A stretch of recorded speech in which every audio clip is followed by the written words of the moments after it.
Hey, I am Manadad here in my attic. I am joined on the phone by my real life brother, frequent mythic drafter, Brobi One Kenobi, and we're going to talk about some Kaldheim Limited. Hey, hey, hey. So Hey. I have been pouring through the spoilers. Broby has paid very little attention, so he's going to give a naive view of the format based on what I'm presenting here. And what we're going to talk about are some of the archetypes, some hidden decks I think might be in the format, some of what I think are the top cards at common, uncommon, and rare, and some cards that I think are traps. So let's get rocking and rolling. Cool. So first archetype right off the bat here is the foretell archetype, which gives us a chance to talk about foretelling. Excited about that. Yeah, the every two-color pair, all 10 of them have these legendary creatures, and then they also have, well, at both rare and uncommon, they have sagas. And they don't all necessarily tell you what they're going to do, but this one I think does. So you got a 2/2 bird. So blue-white flyers, obviously, is a sub-theme here. And then whenever you cast a spell from anywhere other than your hand, draw a card. And you're going to be doing that a lot with this foretell mechanic, which is kind of like a morph, but for spells. And so you can pay 2, exile a spell face down that has foretell, and then on a later turn, pay a different cost to activate the spell and cast it from exile. And the key thing is it's on a different turn, which you have to keep that in mind when you're evaluating the foretell cards. And Right. And then it go ahead. obviously has synergy built around the foretell, correct? I mean, Right. the Well, see, triggering abilities. look at this saga right here, right? So, first counter, lore counter, you're going to gain 2 life for each foretold card you own in exile. Probably 1 or 2. I mean, if you're casting this on curve, right, you foretell on turn 2, you cast that on turn 3. I think you'd rather cast Vega the Watcher, honestly, but then the next turn, you're going to get a white and a blue, which you can spend to cast your foretell cards, or you can put cards in exile with foretell, so that will, like a free 2 mana to foretell something. And remember, you're not going to be able to, chain off that easily with foretell because you can't cast something from exile the turn it comes to play, but you can cast it for its regular cost anyway. And then part 3, which is great, you buy back a foretell spell. So blue-white looks very strong just based on the uncommons. And then I was kind of looking through at other cards that might go in that deck. Right. So you've got like an overrun that has a foretell. This one, the counterspell. I was listening to the podcast. Some people are high on this. Some people are pretty low on this counterspell, actually. The great thing about this counterspell is you'll notice you can splash it, even though it's white and blue. Mm-hmm. If you're playing it in a deck where you don't have heavy blue, all you need is the 1 blue, right? So you put it face down, and every color has at least a few foretell cards, so you can kind of bluff. And then as long as you got 1 and a blue sitting up, you've got the counterspell mana.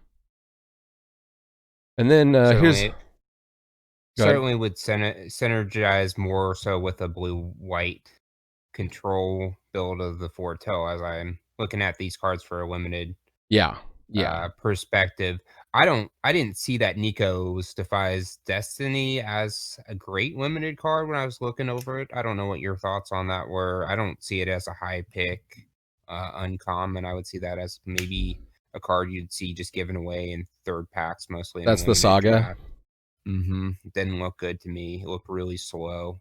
And then obviously you could miss on the third part, returning the foretell. So to curve out on it, I think you only want it in a heavy foretell deck where you're really control, you're really building around those spells.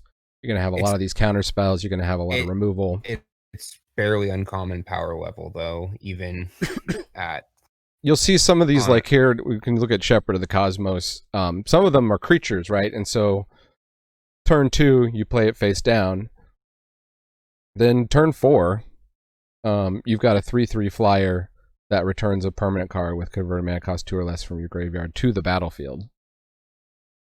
Sure, that seems strong. So a 3/3 flying on turn 4 is pretty standard for this thing. But there's another one that's a 3/3 in blue that you can just play and have it on turn 3 because it costs 1 in a blue to foretell it. So turn 2 you pay 2. Turn 3 maybe you have 1 mana that goes to waste, but you can bring out a 3/3 flyer, which seems pretty good. Sure. So I saw somebody on Reddit theorizing there's also just a blue-white aggro deck.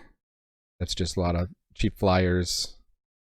I would Foretell assume so. discounts. Got some bounce, some control, Yeah. some pay stuff. Yeah. Right? You have the counter spells, you get the pay stuff, and you get enough removal. And we'll go through. with I pulled white out usually. I pulled out all the removal at common and uncommon and all the combat tricks at common and uncommon, so we'll talk through that at the end. But just moving on, keeping the pace going with the archetypes. This is another one I kind of want to spend a little bit of time on. It's kind of like it would be a red-blue archetype, right? Like spells matter, or storm, trying to play a lot of spells in a turn. This is the double spell archetype. And and every 2-color pair is like a world in Kaldheim. So I think white-black is Starnheim. It's like the land of the angels. So you'll see that I have the archetype and then also what the tribal synergy is, because there are lots of tribal synergies in this set. So this is one of the great uncommons, I think. It is the mana cost is a little tricky to a white and black. But there's some good mana fixing in this set. You get a 2/4 flying lifelink for that price, and then whenever you double spell in a turn, you're going to get to look at the top 3 cards of your library, put 1 into your hand, and the rest into your graveyard. So black has a lot of ways to recur stuff from the graveyard. White has a couple ways to recur stuff from the graveyard, and obviously it's better than drawing a card, right? You're taking your pick of what you want to end up in your hand and what the card filtering plus it's fantastic card advantage. Absolutely. That's a really strong card. The only thing I'll say is there's a lot of things that make 4/4 flyers in this format. So a 2/4 flyer lifelink is really good until your opponent drops their 4/4 vigilance. But we also have the Saga here, which is really weird. I'm not sure how it's going to be played. Basically, turns 1 and 2, all your damage is getting directed to a creature. So there's a lot of token makers in white and some in black. Black seems like a really grindy color. You're going to want creatures to end up in the graveyard, so this will help with that, because any damage that was going to be dealt to creatures you control is going to go to that creature. Unfortunately, it's not going to save the damage that's dealt to you. Gideon's sacrifice and War of the Spark. But then in 3, so it takes a little while, but obviously if you get this on curve, you can bring back something from your graveyard to the battlefield with a flying counter. And it's an Angel Warrior. Yeah. That's how that feels like better on common side than the. I mean, so obviously there's a Reanimator. Blue-black also has Reanimator. So the double spell, I'll just say, I think red also would be your secondary color if you're going to splash, because there's a lot of stuff in red that makes treasures or like cheap cards. So like you can see here, white has 2 common payoffs and 1 uncommon payoff for the double spell. You got a 1/1 vigilance for 1, which also is really easy to double spell, right, with a 1-drop. Sure. And whenever you cast a second spell, you're going to put a +1/+1 counter on target creature, which is nice. Yeah. You can get that guy out early and just grow him over the course of the game. Yeah. We've got this Oracle, which also works with the foretell mechanic. It's just going to gain you life. And just incidental life gain whenever you double spell seems pretty good. And then Clarion Spirit, I think, is going to be the real house. I think every white deck's going to want this because it's just a 2/2 for 2, but whenever you double spell, you're going to get a 1/1 white spirit creature token with flying. Yeah, it's super strong. So a lot of things make 1/1 white spirits in this format. The foretell deck would want that card as well. Yeah. So it'll be higher pick. Obviously, foretell makes it easier to double spell, right? Because you got a bunch of big spells that have kind of been paid on layaway. True, but you take 1 turn off to foretell some spells. You spend the next turn casting them. Yeah, it's certainly better in a double spell deck. This archetype feels strong. It also feels like historically in limited, from my experience, which is playing heavily over the last year, um, that black white is going to be overlooked as far as a limited Yeah, we'll see. I archetype think people right are off going to the be excited bat. about this because it's something different for black white. Uh-huh. But yeah, there's a White's chance people underplayed are is just the bottom line. So if you people gave go white a people go good in thinking white is not good. archetype, right? If you give white an archetype, it gets overlooked. These cards will be open in limited drafts. And if people go too heavy into the Fortel control archetypes, then the aggro archetypes I think are going to really clean up in this format here. Looks like a fun draft format from what I can tell so far. Yeah, we're just getting started. But just to round it out here, let's look at what black has. Mm-hmm. So we've got Bloodsky Berserker at uncommon, which gets 2 +1/+1 counters on itself and gains menace whenever you double. There's another one kind of just can run away. And then I actually like Infernal Pet here. Mm-hmm. I think stuff at 1 and 3 mana is actually going to be better in this format because you're going to spend a lot of turn 2s and turn 4s with your foretelling. And this one is a 2/2, but it gets a +1/+1 counter and gets flying. It will be certainly overlooked. It'll be like all easy last pick. That's kind of the filler card for this deck. Yeah, and that's at common. And then Village Rites is not specifically a double spell thing, but I just wanted to show that that's a common. You're going to be able to sacrifice creatures to draw 2 cards and for 1 black mana. And obviously, you're going to need, if you want to keep double spelling, you're going to need to refill your hand. So stuff cheap like Village Rites that'll let you both double spell on a turn and refill your hand, I think is going to be really key to this archetype. Next, we've got the white-red archetype, which is tokens and equipment and dwarves and dragons. It's a bit scattered. We've seen this before. Yeah, it's. I think it's going to play out pretty straightforward. So you got the 2/2 dwarf legend here. Obviously, when you have stuff with the double pip like this, it's kind of hard to hit on curve. But it wants you to enchant or equip stuff. The first ability is pretty powerful, so if something is enchanted or equipped and it dies, it goes back to your hand. What are the quantity of duels in the format? Is there a lot? There are snow duels for every... we'll talk about mana bases. I have a card for that. But there's snow duels for every 2-color pair.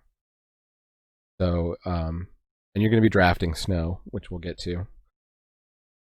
And then treasure, there's a lot of things that make treasure. There's a couple things at rare or mythic that have treasure payoffs. But again, we've got a 3-mana saga here. It's just going to ramp you, creating treasure tokens, and then you're going to be able to search for a Halvar, if you get it, which is one of the gods, or equipment card, and reveal it. And then white-red also has vehicles. So there's a lot going on in white-red. So you think that's the saga that likely is just given to you, has no high pick value in the early... Yeah, I don't think anybody's going to high pick that saga. Right. I don't think anybody's going to high pick the other guy too. I think probably there will be a red-white aggro deck that's a little bit grindy, maybe. So you'd maybe go for some better and you could just wind up in it if that lane is open. Yeah, if you can get some of the stronger cards. There's a lot of stuff that makes 2/1 dwarf tokens, and you kind of go wide with it. Those cards will be given to you later in the draft. And then obviously here, white-green, it looks like is kind of a go wide as well. I like this uncommon. It is 5 mana with a difficult mana cost. But at 5, hopefully you can hit that and going to buff all your creatures. No, there's some stuff that buffs just certain tribes. But this one buffs all your creatures and also makes tokens whenever a land enters. So, and there's a number of things in green that fetch out lands. And then green also has a lot of +1/+1 counter stuff. There's like one mythic that pays that off, and then as far as I can tell, it's just like the advantage of having stuff that's bigger, you know. I think with green-white, you'll probably want to get flyers and plus them up. Especially if your opponent doesn't have a lot of removal, maybe. Although, again, maybe it's a go wide. Is it go wide? Is it go tall? I don't know. Go over the top. The saga's not bad. It's a bit delayed, but it does exile the creature with the greatest power among creatures target opponent controls. Oh, that's going to be nice. There's a white flyer that's a 2/2 Pegasus for 3 that makes artifacts and enchantments cost less. Good. Cheaper to play that saga. Blue-black, Snow, Reanimator, Zombies. I think this is another one with a really strong uncommon here. Snow and zombie creatures you control get a buff. And you can just keep recurring it as long as you drafted enough Snow mana. Yeah. You can just keep bringing it back from the graveyard. How many things exile in? The exile removal I think is going to be very important in this format because there's so much graveyard recursion. I think it's going to be like Theros in that way. And this saga, I don't know what to think of it. I'd love to get your opinion. Part 1, exchange control of 2 target creatures. There's an elf that costs 1 and a black that makes your opponent discard a card, and then it's a 1/1 just hangs around. I think that's going to be like the kind of creature you want to just trade for your opponent's best creature. If your deck is built around that, Obviously, if you've got the zombie wizard, you're probably trying to build more around zombie and snow creatures, but... And then this part 2 is really weird. Exchange control of non-basic, non-creature permanents that share a card type. And like, I guess if your opponent has a really good saga out, you could try and steal the last activation of the saga, but then you're giving them this saga, which is target player loses 3 life, you gain 3 life, which I don't think you really want to give it away there. I feel like so you could trade it. It would be better. It would be a much better card if 2 and 3 were swapped. You could trade it for an enchantment, is what you're saying? Like if they have a devastating enchantment, you could trade your saga? Yeah, if they have some, but I don't think they're going to have, they're not going to play obviously a good saga, right? If you have this down, it's just going to keep them from playing a good saga or artifact as long as you had something. Sure, you would gladly trade with it. You have to have some cheap tokens of some sort, but it's non-creature permanents, right? So it'd have to be like they're things that make treasure tokens. Exchange lands, right? Yeah. You can get it's a snow land. You can trade your non-snow for a snow, probably. Yeah, that would be the move on that. I think that's probably what you're going to end up doing more. Right. You may is the key word. I think you would want to have some sort of like cheap counter creatures that you're throwing over, like 1/1 counters. So it feels like it's not a very strong card, to be honest with you, like some of the other sagas we've seen. Yeah, I think that saga you're gonna situational. You're gonna be able to pick up as many as you want of that saga. I think when you start because also you have to think about any of the snow archetypes. People are gonna be really trying hard to get the snow lands in packs and the snow creatures. I think they're gonna payoffs. I looked briefly enough yesterday at some of the cards and watched a little bit for like 45 minutes. So I've seen a little bit about the snow stuff. Anyway, all right. Here's another one I think is really fun. Blue-red is a little bit spells in this. Spells matter in this, but it's also like giants, big damage, hitting hard with giants and wizards. As you can see, this guy's a 3/3, and whenever a creature or planeswalker an opponent controls is dealt excess damage, if a giant, wizard, or spell you control dealt damage to it this turn, draw a card. Very powerful. Basically giving a lot of your burn spells cantrip ability. And so your giants and wizards, if they deal damage to creatures or planeswalkers, they draw cards. Just a nice effect if you're playing those giants and wizards. So yeah, that feels good. That's a solid signpost uncommon 3-drop 3/3. That's really strong. I mean, a lot of the creatures are big, so people might get in under you. Creature based, so this is where I'm confused a little bit. So yeah, well, we'll look at what I think are some. But if you were going to make a blue-red creature-based deck, you would do it out of giants and wizards. So this is a fun archetype. Yeah, it's pretty cool. And the saga is cheap. It competes at the foretell 2-drop slot here, but you can scry 2, set up your draws, and then you draw an extra card. And if you have a giant in hand, which hopefully you do in the blue-red deck, it shouldn't be too hard. You're going to get to deal 2 damage to target opponent or planeswalker. All right. There's actually not a lot of burn that goes to face in this format. So Sure. and then and you'll notice they've made planeswalkers a lot easier to hit. So I don't think it's going to be as much of a feel bad. Obviously, planeswalker is still very strong in this format, but I think hopefully this format will be less of a feel bad when your opponent drops that mythic planeswalker. Okay, well, this game's over. Right. You know, you're going to have at least a couple answers in your deck that might clear it out at like uncommon and even common. And then part 3 here. Next giant spell you cast costs 2 less to cast. I mean, that's basically telling you what you want to do, right? You want to set up the top of your library. You want to have giants in hand, deal some damage, and cast the big giants. All things. Yeah, that saga fits the archetype very well. So I pulled out a couple uncommons here to illustrate on this archetype since it's a bit different than some of the standard archetypes in blue-red. We can look at the rare there on the right.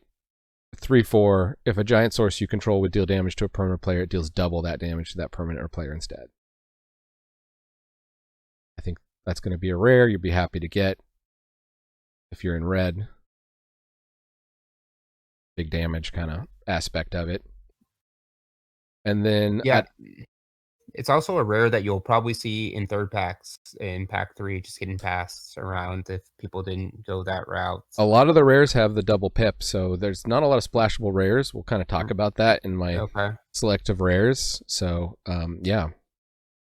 Rares are hard to splash in this format, I think. I can already feel like just like a sense that maybe snow lands, there's going to be some earlier limited strategy around picking lands or picking off cards that aren't going to define you to your archetype until you can just really smash your lane and then know what won't get drafted, kind of going back into pack 2 into pack 3. I can already feel that there's so many different ways to go, that some of these cards like the Calamity Bear is going to be great in this deck, but it's going to be like someone might let it go till the last few picks in, a third pack because nobody else is going to pick it. I don't know. I mean, anytime somebody sees double damage, they're going to pick that. I mean, there was Torbrand, remember, in Eldraine, and that had 3 red pips. But what else does red pair with? I didn't see red-white being a super strong archetype. I mean, so that's the type of card I see that it could just be overlooked as far as just coming down the line. It's not, nobody's going to pick it off in pack 3 unless they're able to play it. Yeah. There's too many lanes at that point. You're getting strong cards. Yeah. So. What was I going to say? Well, sorry.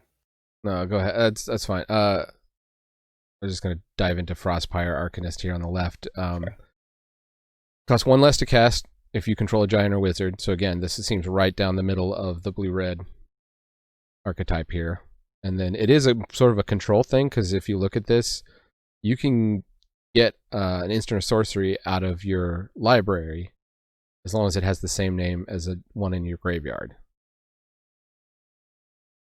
So it's going to be like a 4-mana 2/5 that draws you a spell if you set your deck up correctly. So I can see Control playing this with lots of counter spells. I can see Blue-Red Burn playing this with lots of burn spells. It's not a high picker. I mean, it's a good card. Obviously, it's going to fit this deck real well. Yeah. And then here's another tricky one. It's got a lot of text. It's called Glimpse the Cosmos. Mm-hmm. You'll notice there's stuff that's like kind of pays you off for knowing what's on top of your library. So I think that stuff is going to be a bit underrated at first, because people are going to have to feel out how that works. This lets you look at the top 3 cards of your library. You put one into your hand, rest on the bottom of your library in any order, and then as long as you control a giant, you can cast it from your graveyard by paying blue rather than paying its mana cost. And the thing to keep in mind is that works with that blue-white uncommon legendary, the Vega, Watcher of the Skies, because that's another spell that you're casting not from your hand. Gotcha, yeah. And it's 1 blue to cost it again. Yeah. Cast it again. It's certainly synergy with that Foretell deck. And then here's another snow. So the snow seems to be called, centered in Sultai, blue, green, black.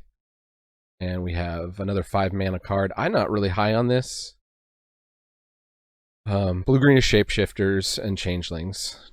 The Changeling mechanic goes back to I think like Lorwyn or something, but it's like creatures that have every creature type. You're going to be able to do tribal stuff more easily. Yeah. In blue red and green and blue green, and green is also like the color that's going to have a 5-color deck, which we'll talk about in a bit. But so you can splash easier.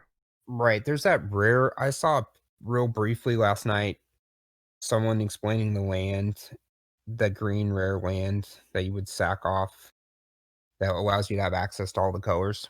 You're probably gonna go over that. Yeah, so we'll maybe hit I'll that just with save the it. rainbow deck. There's But definitely it's synergizing with changelings as well. That the changelings would count as gods. I don't know if it, because then the anyway, we'll yeah save it. yeah. Well, changelings already count as gods, right? So anything that's like a god payoff. So if you were to draw all the gods out of your deck, you're also Yeah, drawing all yeah. the You're gonna want changelings to out play of a your lot deck. of changelings in limited for that. Constructed, you can play actual gods, but the gods are like rare and mythic in this set, so you're not going to be able to get more than. Right. So that card more centers. Okay. They're going to be picks. But anyway, so this enters as a copy of a permanent you control, except it's legendary and snow. And if it's a creature, it gets +1/+1 counters, which is the green +1 counter thing. Doesn't really have, it has even fewer payoffs than Zendikar Rising, which is sort of a bad archetype in that format. And then the saga here, you're going to mill and return 2 target snow permanent cards from your graveyard to your hand. So it's going to be a way to help you get snow lands, I guess, in this limited. Most of your snow permanents will probably be lands. And then you can mess with other people's graveyards in part 3. And your own. You can shuffle good stuff back into your deck. It seems pretty low power to me. Agree. So let's look at some of the snow creatures here. You got this Bear Spirit, which is going to search up a snow land to your hand when it comes into play. And then its power is based on the number of snow permanents. Okay. Other snow permanents you control. So assuming you can play that land the turn that you also play this, it comes down as a 1/4 baseline. That's the worst it can be. I guess the worst it can be is an 0/4, and then you have to wait till the next turn to play the land. I wish that cost less mana. But you're going to have a lot of snow.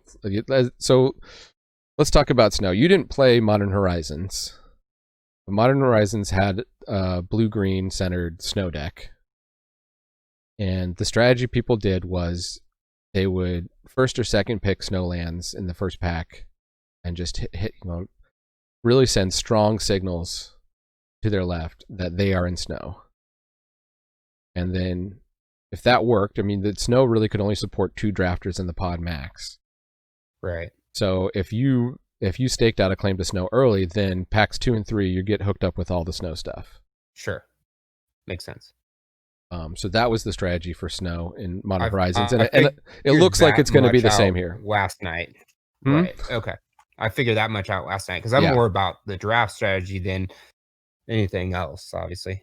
Kind of how I've come in and been successful after not playing Magic for like 15 years. So yeah. So just a little background. You were like playing on Magic Online during the Time Spiral days. Time Spiral is getting remastered and coming back, by the way.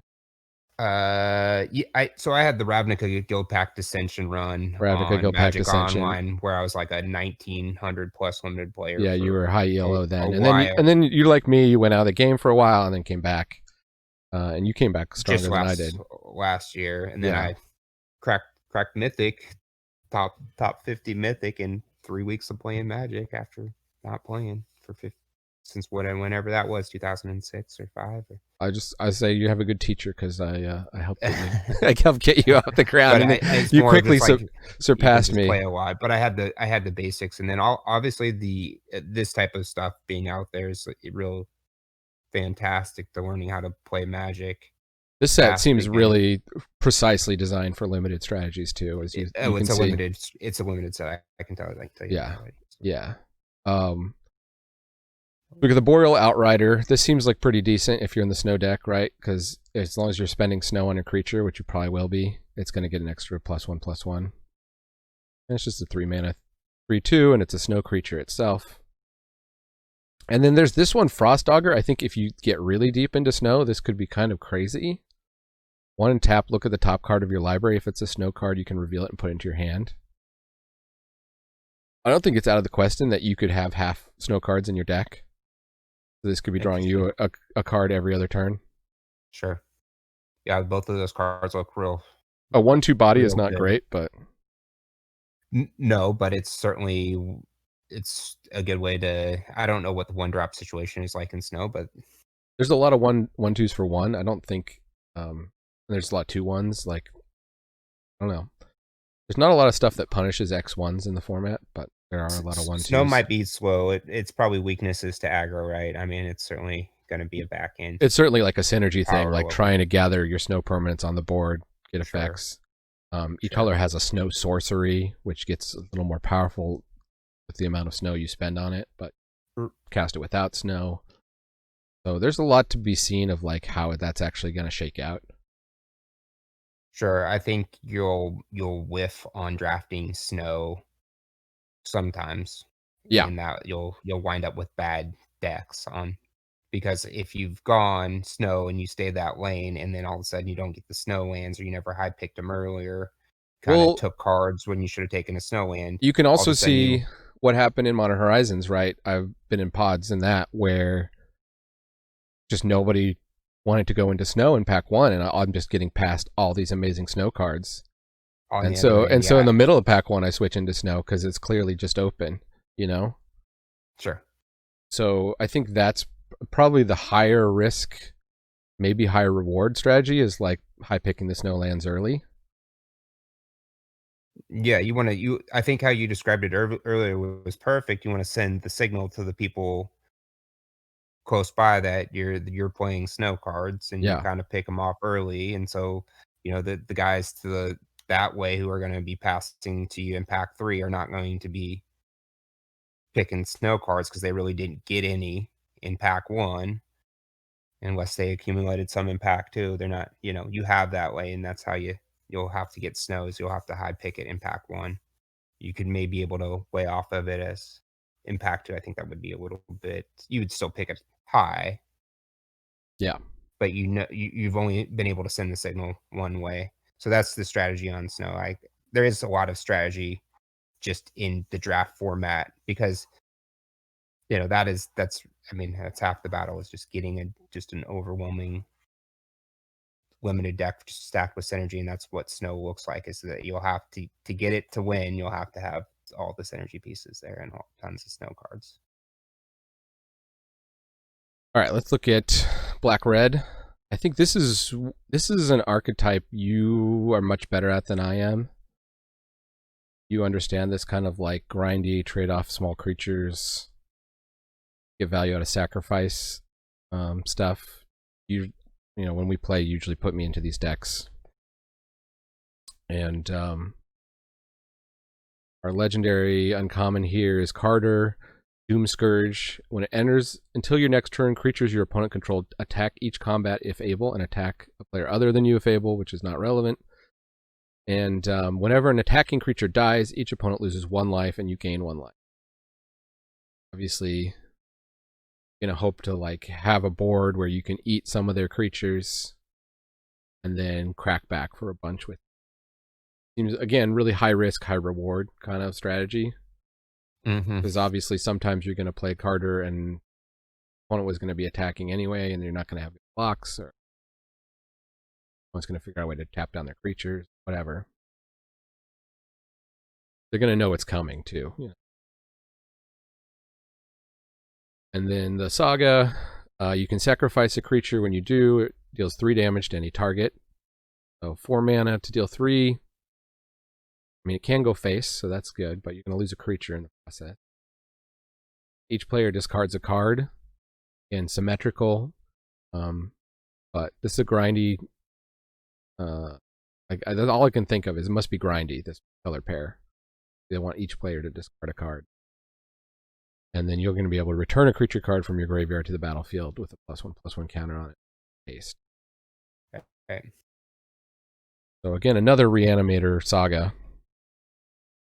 It's not. It just seems so slow. And then there's this I guess I don't have one on here, but this plane is not coming in the audio. But there's a mechanic called Boast, which you can activate on a creature one time as it attacks. And this is the Boast payoff, which is Demon Berserker. It doesn't seem that good. I mean, it's a 2/2 with I think upside. Boast is in red-white, but this is a demon. This right? is a demon. There's Boast in a lot of different colors, but yeah. Okay. I thought I saw some Boast and white stuff It's last time. white, red, black. Mardu colors seem to play very well together, by the way. Okay. Yeah, I would assume that this might be a 3-color deck. I don't see how that could. I don't know. Okay, I just haven't seen enough of these cards to see how this is going to be good. And then if you want to play the control version without many creatures, there's this thing at Uncommon, which I think you're going to be able to pick up as many of these as you want. Tegrid's Shadow. Each player sacrifices 2 creatures. It's for 5 mana, or you can foretell it and then cast it for 4 mana on a later turn. I do think decks without many creatures will love this, like control decks. But that doesn't seem to necessarily be what this deck... I mean, this deck seems to want you to attack and like trade off creatures, lose creatures, get creatures in the grave. It wants you to be aggressive somewhat. And yes. There's a lot of stuff in this format trying to get you to be aggressive with your creatures. Here's a common I really like. It's just like Fissure Wizard, basically. When it comes in, you can discard a card. If you do, draw a card. It's 1 for 2.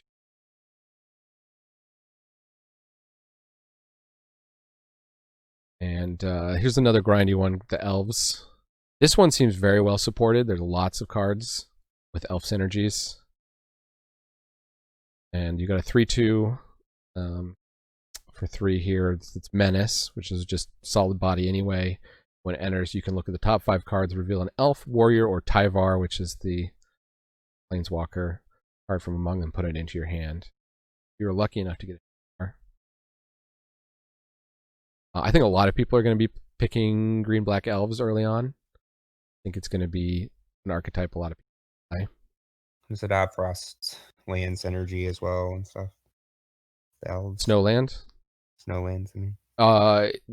Not so much. I mean, yeah, black-green are colors. There's a lot of snow concentrated, and there's like an elf that untaps a snowland, and there's some stuff, but I don't think it's that much more. Maybe I could be wrong. It could be that you're going to want to really go heavy snow theme in addition to being like a grindy elves theme. The Saga here is really good. Just right off the bat, destroy target non-land permanent and opponent controls. What if this deck is actually not as grindy? It's more of an aggro. Well, you're going to be, there's a lot of things that make little 1/1 elves, right? So you can be able to go wide and then try. Doesn't Harold tell you that this deck wants to attack with Menace and his buffering attack stats and his ability to ramp you towards a creature? And then that Saga tells you, I'm going to come in and destroy a permanent and then ramp you up to your next biggest thing. And well, and then right, if you're wide and then all your creatures gain death touch, and then you just can make a big attack. And you have removal backed by black. This feels like a good just curve out creature deck possibly within the limited format that's supported by removal and ramp, which is what green black would typically tell you. Right. That's what I'm seeing it as. Yeah. Well, and here's the other powerful thing, right, with this Saga. Search your library for a forest card. So the snow duels in this format have land types, have basic land types. Even though they're not basic lands, you can fetch out your dual forest and island, forest and mountain, forest and whatever. Like, awesome. So this, I think this is a great Saga. Blowing something up when it comes down, ramping you, and then giving all your creatures death touch. Just like they're all good. And then here's another one that, so I don't think snow is that supported in red, but the signpost uncommon here is a snow creature that makes snow artifacts that tap for snow mana.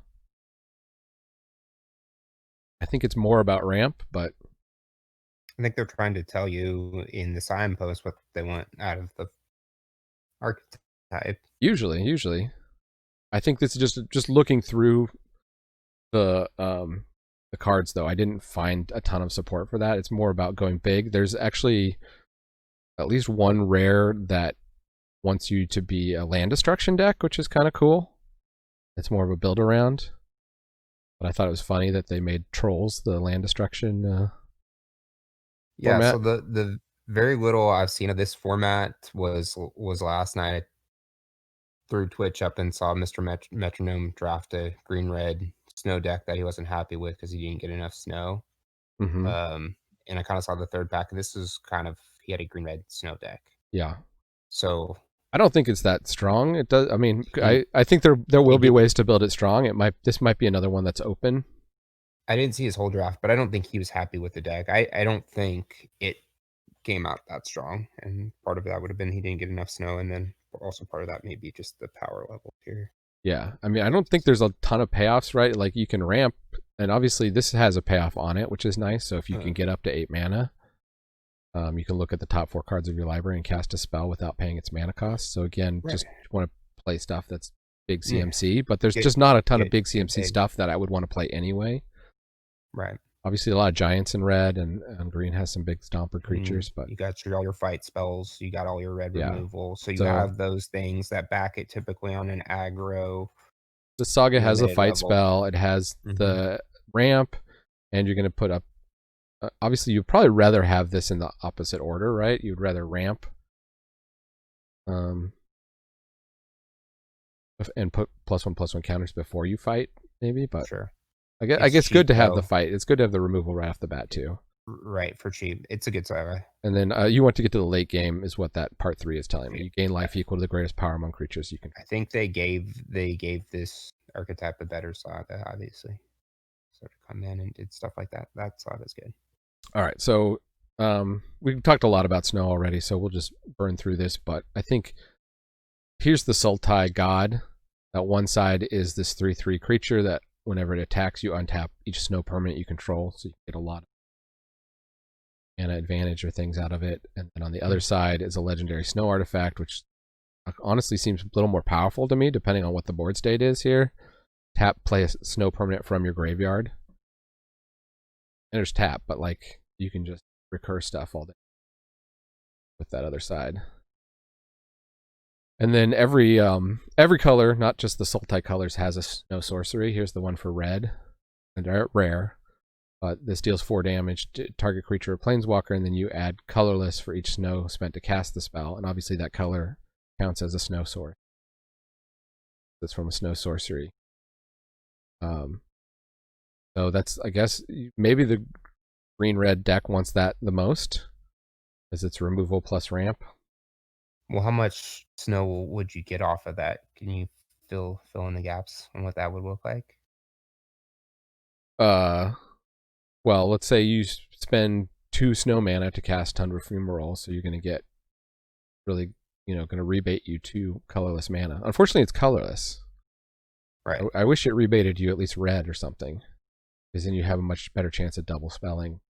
Right. And as I said, I think red is going to, if you're going to do the double spell, since white has more payoffs, you can also do the double spell deck with red, because red has a lot of ways to double spell with its creatures and spells. Sure.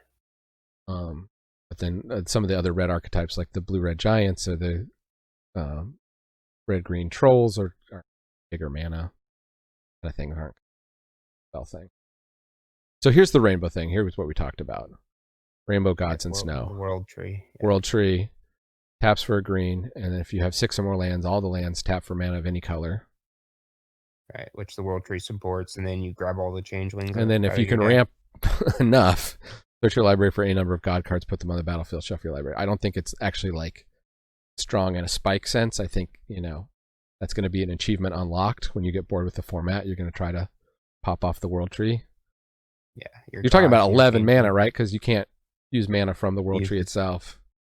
Well, green seems sometimes, I don't know. I mean, late game possible. I mean, but there's a lot of support for it, right? So we got Path to the World Tree at Uncommon here, which just lets you search your library for a basic land, which no basics count as basic lands. Put it into your hand, and then you can later sacrifice. This actually seems like it will happen quite a bit, even though it's 7 mana.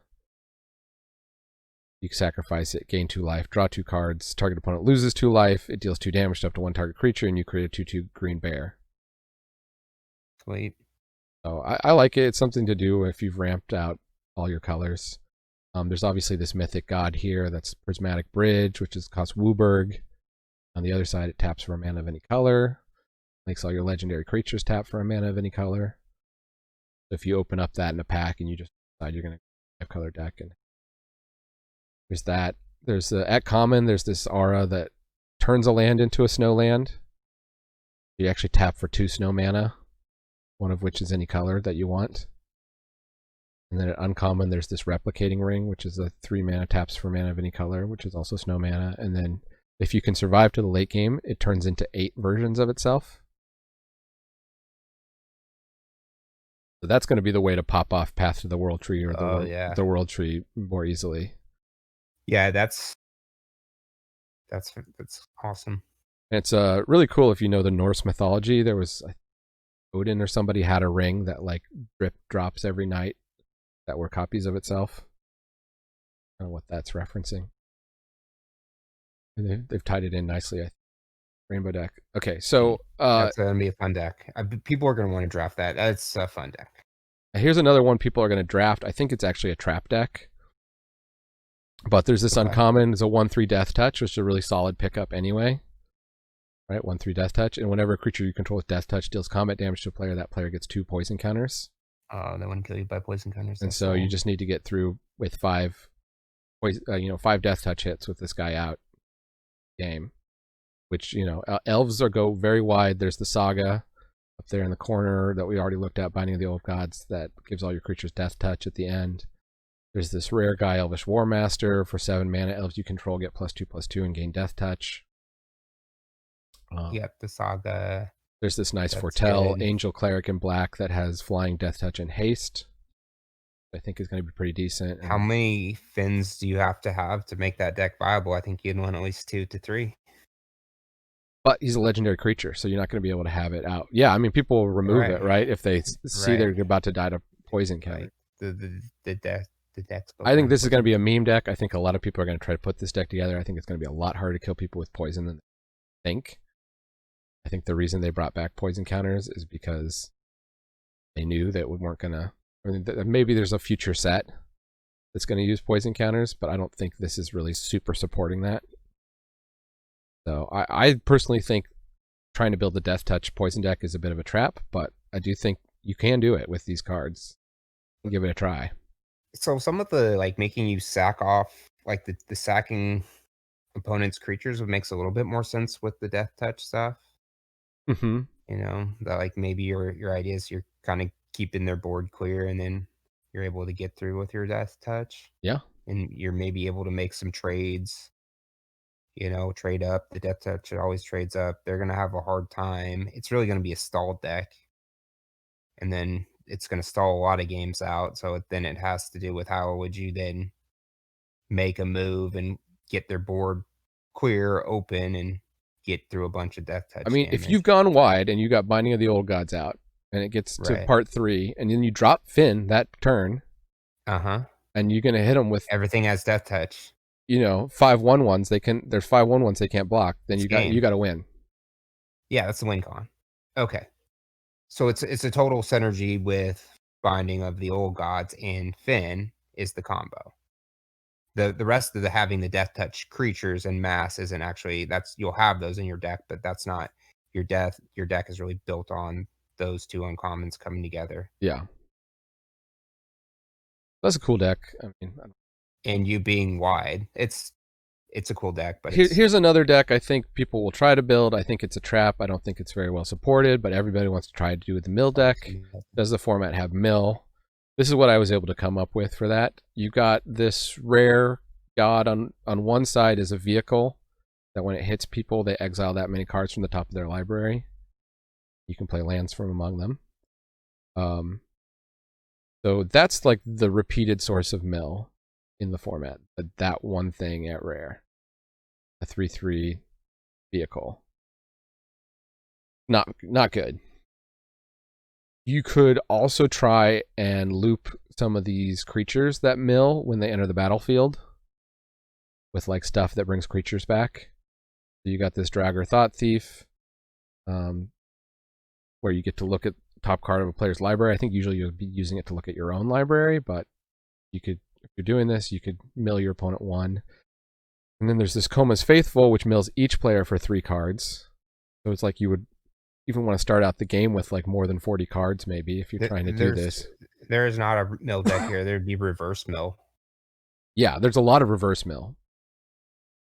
I mean, it's a 3/1 lifelink, so you just sort of tack it in, let it die, and then try to bring it back with this like Raise the Draugr instant at common, or this. Here's the Boast. Here's the Boast creature, Draugr Recruiter. For 4 mana, you can return a creature. That's a 3/3, so you have to be able to have attacks with it. Raise something. Very slow, very grindy. I think it's a trap. Now, here's your favorite archetype. You always put me onto a Voltron deck in every format here. And I actually think this is a valid deck that not many people are going to be playing. And you'll be able to pull it off. So what we have are these, every color has 1 enchantment aura called a rune, which you can enchant any permanent. And if the enchanted permanent is a creature or an equipment, it gives it that ability. Look at some of those in a second. And then you have this Rune Crown, which will pull a rune out of your deck and goes on that as an equipment. And I think what some people don't realize is the runes, you can play them on vehicles and you can play them on these man lands as their enchant permanent. And when the vehicle or the man land becomes a creature, it's going to get that bonus from the rune. So, obviously, here's a man land that turns into a 4/3 vigilance and vehicle that's vigilance. Why would you want vigilance? Because here in blue at uncommon, there is this Giant's Amulet here on the right. When it enters the battlefield, you can pay and make a creature that's attached to it. But the important thing is for Voltron here, it's going to give a creature +0/+1 and has hexproof as long as it's untapped. You can support that also. So here's the rune, blue. All the runes draw you a card too when they come in. As long as enchanted permanent is a creature, it has flying. As long as enchanted permanent is equipment, it has equipped creature. Avalanche Caller also makes man lands that are hexproof, so you can drop your rune on a land. I don't know why you do that, but if your Avalanche Caller can stay out, you can make it a 4/4 hexproof. Let's go back to the rune. I want to read that real quick, a little bit. Sure. So I was reading the other ones. So they're all 1 in a color. Enchant permanent. Blue gives flying. Red gives, I believe, +1/+1 and red gives haste. +1/+0 and haste. Black gives menace. So you rune your equipment. Oh no, black gives death touch. We saw the black death touch one. So you rune the equipments? If you have equipment out, you probably would more want to rune that, because that way if the creature gets killed, the equipment sticks around. There's a decent amount of artifact removal. I don't know in best of 1 if people will be playing it, but they might bring it in out of the sideboard. Best of 3. But it kind of super stacks that equipment, and then you can move it or right. So like imagine putting Rune of Flight on the Giant's Amulet. So then, right. Let's say you're gonna probably want to cast the Giant's Amulet on turn 5. You're gonna get a 4/5, well 4/4 blue giant wizard creature token. It's gonna be a 4/5 with that on it, and then next turn you throw a Rune of Flight on it. It's now a 4/5 hexproof when untapped flying. So they're gonna have to have instant speed removal to kill it. When you attack. Well, that's why I said the vigilance creatures are an interesting way to build this with the Giant's Amulet. But it's a blue-white. Well, blue, white, and green. So let's look at what white has to offer for this deck. Sure. I think blue is probably going to be the key color because of that Giant's Amulet, personally. Mm-hmm. And also this Avalanche Caller being able to make a hexproof land. But white has this Spectral Steel, which is an aura that when it dies, you get to bring back another aura from your graveyard or equipment. The white version of the equipment that comes with the token, it's a bit overcosted. It's like a 7 mana 6/5 flying Vigilance Angel. But you can also you can cast it as the equipment. Turn 2, play the Valkyrie Sword. Turn 3, equip it to your 1-drop that you played on turn 1. You really just want to go aggro beats all path. in. I mean, there's a 1-mana 1/2 first strike flyer in the format in white, so I think people are sleeping on that card. I think there's enough X1s running around. A 1/2 first strike, even not in the air, is going to be pretty good. There's also this Pegasus at common. I think this is just a solid card you pick up for pretty much any deck. A 2/2 flyer for 3. That makes all your artifacts and enchantments cost 1 less. But obviously, you're going to have way more artifacts and enchantments in a Voltron deck. And a flyer wears equipment pretty nicely. And then in green, there's this indestructible squirrel, which is pretty cool. You just start loading that up with equipment. There's this Snakeskin Veil at common, which is going to give a creature hexproof and puts a +1/+1 counter on it, so that can kind of protect something. And there's also this Icehide Troll, which is a decent creature to load up as long as you can hold up 2 snow mana. Give it +2 and +0 and indestructible. Yeah. What do you think of that? You're the Voltron player. I mean, they look like aggro decks to me. The first kind of build of it you were looking at looked a little bit slower with the more of like a blue-white skies build. I think this green-white may be an aggro deck that could be strong. I don't know. It's hard for me to say without seeing the rest of the set. I think if people are playing that black instant that makes you sacrifice creatures, this deck is dead in the water. That if that happens to be a card people are actually playing, I don't think people are going to be playing that. Well, so green-white usually has a limited aggro deck, and this is kind of where I'm seeing it might slide into. That's a stronger build, right? It could also be an alternate win con, right? Just like get out a hexproof creature late in the thing and start beating down with it. True. All right, let's look at control in this format. I think control is really well supported. It's an Esper as usual, blue, white, black. Got Disdainful Stroke at common. Great way to get tempo. There's stuff in white that like 6 toughness is really high toughness in this format. So if there's like anything that can attack through that. 3/6 vigilance, that's an also foretell creature. I think finisher you'll be able to pick up like at the end of a pack. Obviously the giant ox can just come down on turn 2 and block lots of stuff. It might work with that black-white saga where you need to assign damage to something too, right? Yeah, oh yeah, for sure. Here's one of those lands, the uncommon lands. We'll talk about them in a bit, but I kind of count them as spells. I don't think this one's particularly good, but I think control deck will take, gain 2 life, draw 2. For what is essentially 6 mana. Lose a land as you do it. But I think control decks will be happy to play that if they're blue-white. Late game. We got this Icebind Pillar. As long as you've got enough snow mana. An Icy Manipulator in blue. And there's that Frostpire Arcanist we talked about where you can just recur your draw spells to refill your hand or your counter spells. What black has for control, we've got this Skull Raid at common, which is like the common discard card in this format. The foretell thing. Nice thing about it is if opponent's empty-handed, you just draw 2 cards, so you're getting the card advantage no matter what. It also foretells, so you can bluff a counterspell with it. You can bluff a lot of the control foretell spells with it. Yeah, that feels. Yeah, the Skull Raid's fine. This Priest of the Haunted Edge. The problem with it is it costs 2. Like on 2, you're almost always gonna foretell in a control deck here. But I guess if your opponent is dumping creatures and you need to shore up the ground, you got an 0/4 blocker. Yeah, that's what it's for. Later in the game.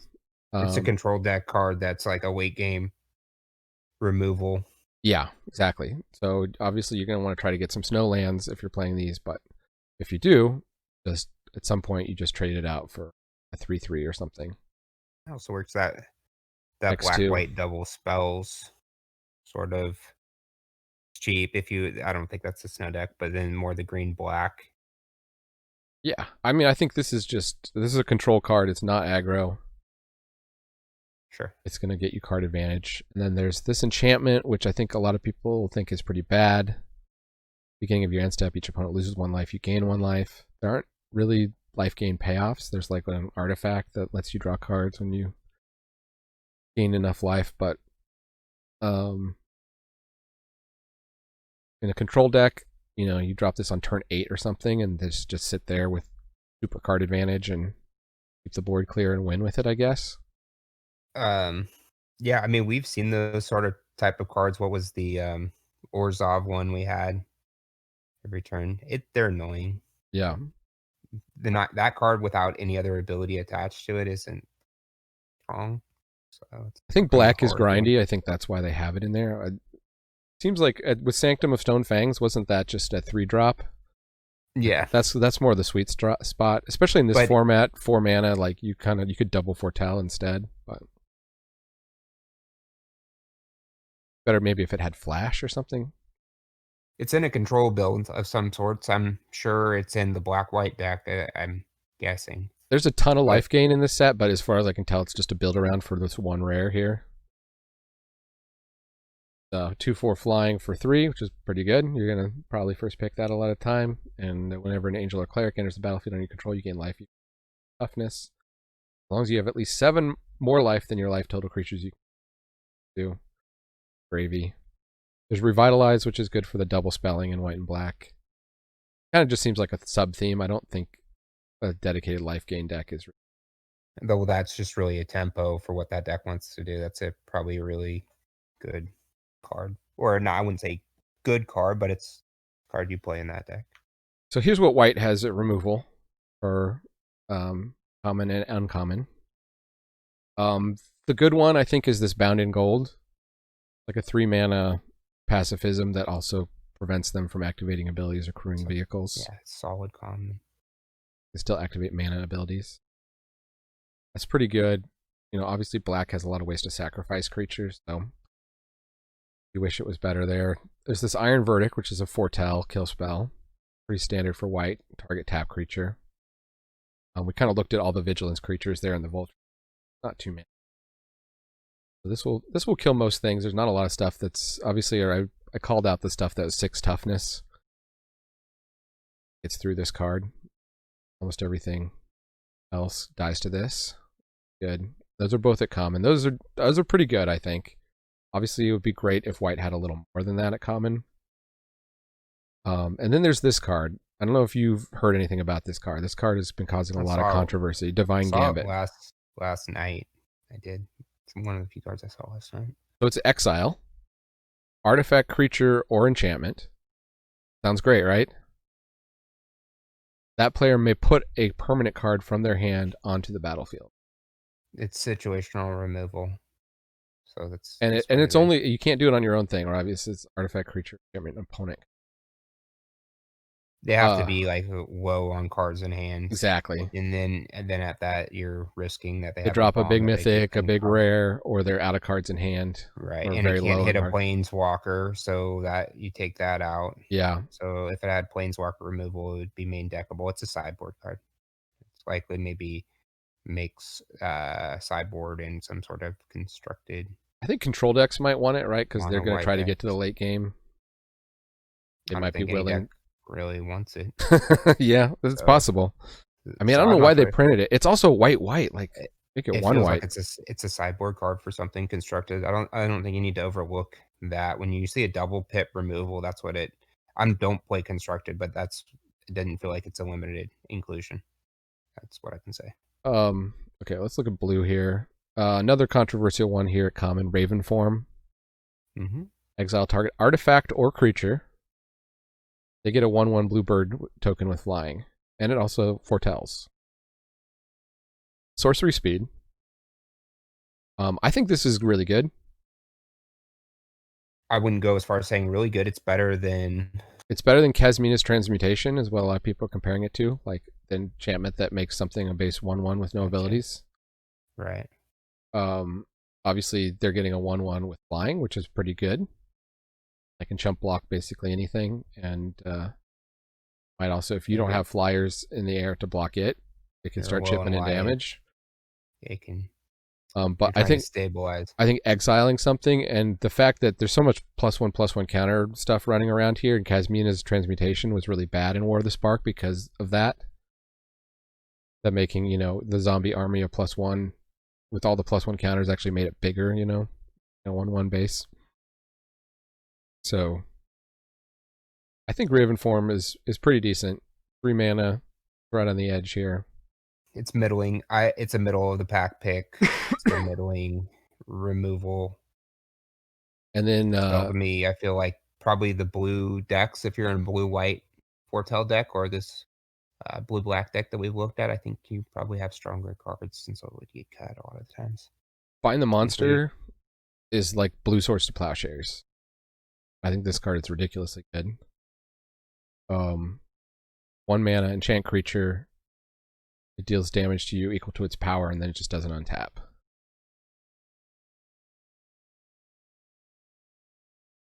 I think white decks are going to take as many of these as they can. Obviously, late in the game, I mean, it's going to be bad top deck blue, if you're too low on life, but blue decks. blue decks, I mean, yeah. Yeah, I mean, it's really good way of slowing down those aggro decks, right? I mean, you'll easily trade. Feed the Swarm was very good in Zendikar Rising. I think this is going to. I don't know how many ways blue has of walking down the board. So, well, there's one card I didn't put on here, which is a 6 mana, which bounces a card and puts a card on top of library or bottom, depending on what the player wants to do with it. But I was trying to keep it to just removal that you're probably gonna be happier to play. Then obviously here's the Trickster God's Heist. I put that back here to flash this in a blue deck, I think fairly easily. so Bind the Monster seems good for the foretell deck, obviously, with the. You mean Raven form? It's got foretell? No. Well, also excuse me, not the foretell, but anything that would be double spells matter, like in the blue white stuff. Yeah, you could do blue white, double spells matter. Very cheap removal. Right. 1 mana is really key here. If Obviously, the drawback, leaving activated abilities on board, and then you're losing life, so you're hurting yourself if you're trying to, on. You have to have other stuff for aggro removal, I think. But it's not. It's good. It's not. I don't think it's.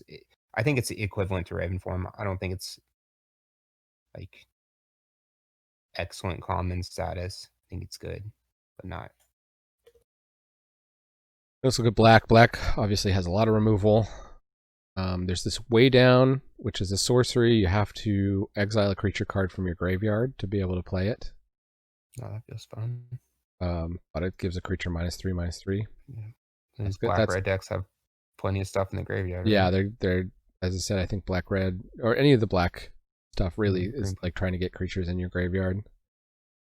Priest of the Haunted Edge we talked about, a control thing. What do you think of this Wither Crown? It's an enchantment for 1 and a black. Enchant creature has base power 0 and has at the beginning of your upkeep you lose 1 life unless you sacrifice this creature.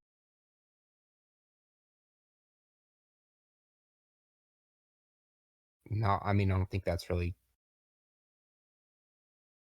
Unless you sacrifice this creature. Right, so you play it on your opponent's thing. They're going to keep taking a life if they want to keep their high toughness blocker around, let's say. Obviously, it's really bad against green with all the +1/+1 counters. Yeah. But it's okay. I mean, they'll it gives them a chump blocker on a big creature, but I think you'll play it. You'll be happy to play it in the control decks, but if you came short on removal in a black deck, you might include it. Is how I look at that. And there's that white card that brings back auras from the graveyard, so aura-based removal is going to be nice. You play this on your opponent's thing, they sack it, then you mill yourself, you mill that aura thing. Is there a drain deck with the black-red stuff? I mean, with the black and drain enchantment? Yeah, well, any of the grindy stuff. The black just seems to be a grindy color. There's not a wife gain deck, as you said, but is there a drain deck? I mean, I guess with that enchantment, right? They're trying to signal you at common, there's an enchantment that drains 1 every turn. Well, that's the drainer. That's What a else is there drainer. that drains? Is there more draining stuff? The black red's trying to drain them with the black enchantment and then that card. There's like a red creature that attacks. You can. Are you just trying to? There's an Is it equipment. There's a red equipment that when a creature attacks, it deals a damage. It gets so? blocked.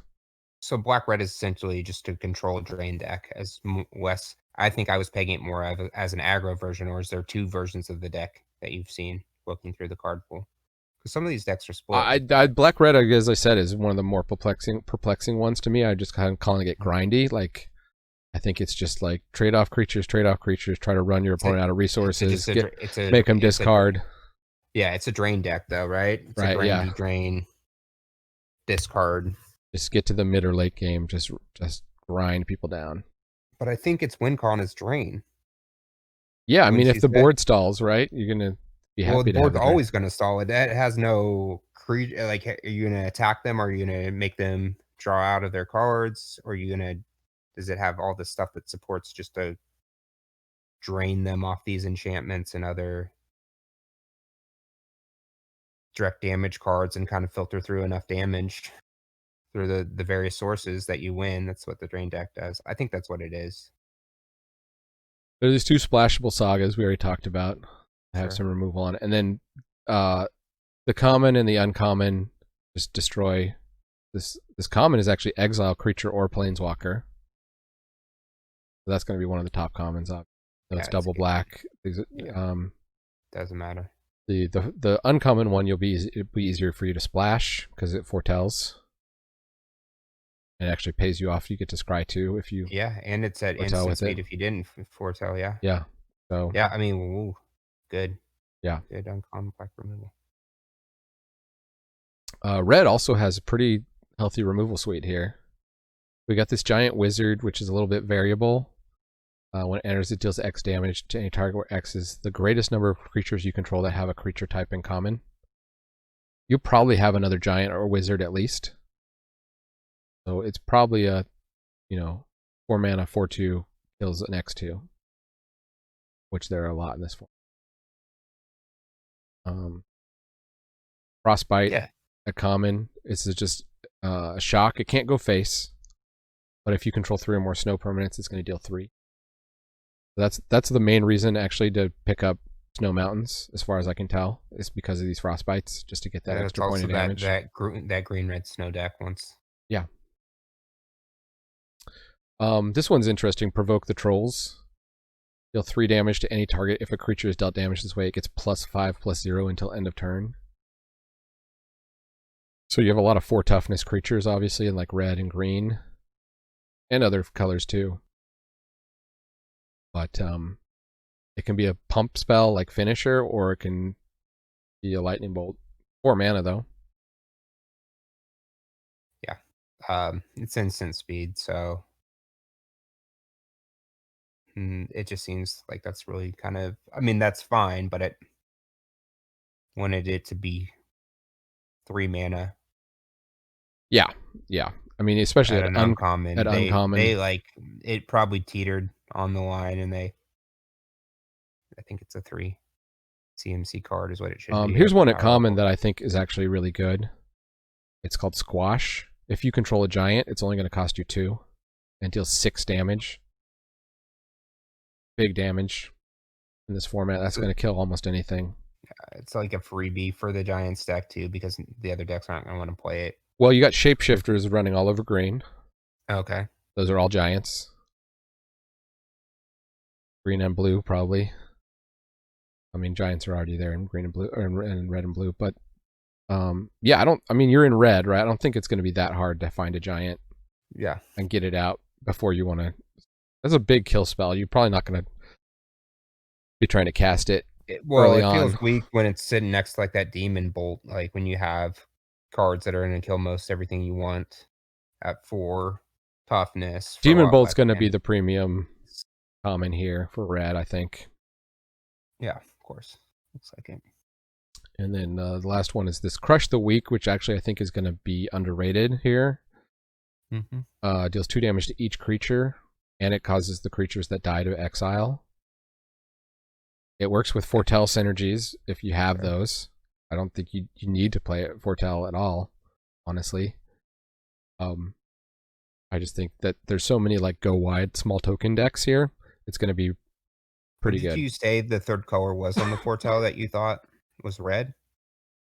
No, there are foretell cards in every color. I just think it's most supported in white, blue, black. I could actually do a quick search.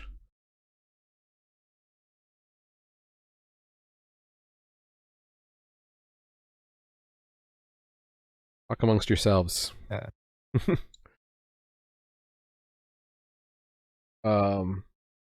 White has 1, 2, 3, 4, 5, 6, 7, 8, 9 foretell cards. Blue has 1, 2, 5, 6, 7, 8 foretell cards. Black has a card that gives all your stuff foretell. And 1, 2, 3, 4, 5, 6, 7, 8 foretell cards. Red has 1, They 5, all have 8. 6, 7 foretell cards. So red is slightly less, but actually has more than I thought. I mean, some of these are mythics. You're hardly ever going to see them. Okay. Green has 4 foretell cards. Okay. We just seen those 2 foretell cards. Just foretelling for 1 seems solid. And then green actually has more removal than I expected here. We got 2 fight spells. Struggle for Skemfar. It's a 4 mana fight spell, but it does foretell. You can get it cheaper. It's a +1 counter and then a fight. And then this Blizzard Brawl, I think a lot of people are going to be wanting for their snow deck. Makes a creature indestructible and +1/+0. As long as you have 3 or more snow permanents. I mean, so it's still, even if you don't get there on snow permanents, I mean, you can still play it. It's a 1 mana fight spell. I think Broken Wings is going to be main deckable probably. There's enough flyers running around, and there's tons of enchantments with these sagas. And then, obviously, though, like a saga comes down, it triggers. They're still going to get value out of it by the time you Broken Wings it, so I don't know. And then there's this bad removal, King Harald's Revenge, which gives a creature +1/+0 for each creature you control.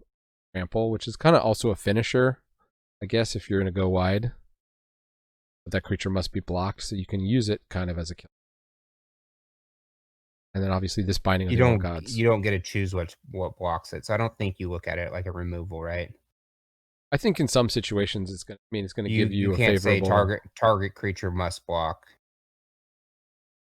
Would be the removal. Oh yeah, I guess it doesn't make everything block it, No. but it just they could chump block it basically. Yeah, they'll chump it, but it is trample, so. So the idea is that then you have a big trampler. Maybe you don't even count it as green removal. So then maybe green looks a lot weaker then. Binding of the Old Gods. I think you have those fight spells. You had the green-red saga that fought as well. Yeah, true. And so that's more the. I think that's more the one you would look at, because the green-red wants to fight, and then if you're green-black, you have access to a lot of removal. If you're green, it's just really critical you keep your creatures out. Obviously, you're weak to flyers. As far as combat tricks, white has these 3 instants. One's a +1/+1 double strike foretell. One's this one that gives your creature flying, which will let you kind of eat a flyer on defense if you want. And then there's this overrun effect with foretell, which will get people right because the foretell cost is only 3. You'll probably have a turn before you're ready to overrun where you can just exile it. Yeah. Blue also has 3 things. We've got a flash creature, a flash enchantment, and a bounce spell I'm kind of considering as a combat trick that you can win a double block with it. Yeah. Obviously, these flash creatures that come in and give minus power, they turn out better than I think. I don't know about this format. As I said, there's a lot of 1-mana I 1/2s running I around. I don't know if there's rogues aren't so supported, so I don't know about this flash rogue for 1/2. And But then that being said, because a lot of times you get that card with a better body, like it could turn around and attack after it's yeah, on like a 1/1 flyer. yeah. So that it feels like it's weaker than it previously had. These are cards we've all seen before. The mist of The Jara, it's Lichara. an aura, That so it's feel Yeah, but that feels like a it's the slime same as bind. always is, right? And the slime bind. So, but that actually should probably work for what its purpose is. And then I obviously think you you have can run it in your control decks. You're not super foretell happy, but bounce. it's gonna ice out a medium-sized creature. The foretell bounce costs more than the regular casting costs, and Yes. and then I feel like if it should be like if you foretell this, you draw a card, but that's not what it does, and so it doesn't feel as strong as it normally It's is. just I feel like common. I mean, it bounces any permanent. but we already saw that blue had some other removal. Yeah. So blue is you're not going to get blown out on combat tricks probably that often with blue. Right. But it's just stuff to be aware of. What I want to highlight there is all three of those are cards that we've seen before. Two of them seem weaker in their design than previous sets, other than the Mist of If your blue Jara. opponent's holding up 1 or 2 mana, this is what you have to worry about basically. I would worry more about counter spells, but in terms of combat. And then black, you've got this demonic gifts, which is again I think that black grindy thing where the creature comes back after it dies. Mm-hmm. The +2/+0, I guess it will let them trade with something that they weren't expecting. Yeah. Demonic Come Gifts back. feels like good if you have that in just return the battlefield abilities, right? And then there's also a common, this 3/2 flash, which not only can eat a 1/1 or 1/2 that's coming in.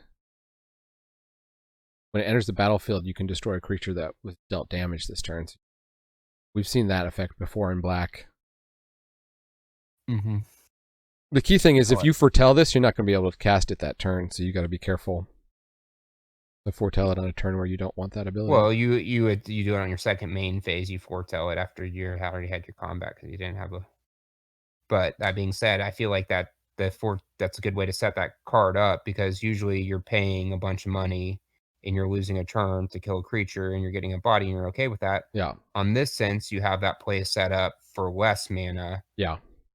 And there's That a feels a lot red stronger. creature that when it attacks, you pay 1 in a red. It deals 1 damage with a boast. You can only activate once, but that combos with this here, right? So you attack in, you deal damage to something, then you flash this in. So it's a total 4 mana combo. Yeah, it's a black. already. This is black red stuff. This is like upper.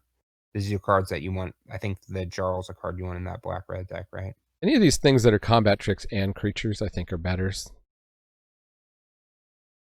Then red has these combat tricks here, common and uncommon. You got a +3/+3 and trample for 2 mana. You've got this one. I don't think you're hardly ever going to use this mode. Creatures you control get +1/+0 until end of turn, unless you're just finishing the game. Otherwise, you can. It's other mode is add 2 mana of any one color and 2 mana of any other color. And it only to cast creature enchantment spells, so like a ritual kind of. I think those are going to go very late to open the paths. But if you're like a wide dwarf deck or something. And then it also lets you double spell, right? If you're doing the white-red double spell. And then there's that provoke the trolls, which we talked about. So all in all, for combat tricks, wait, we gotta do green.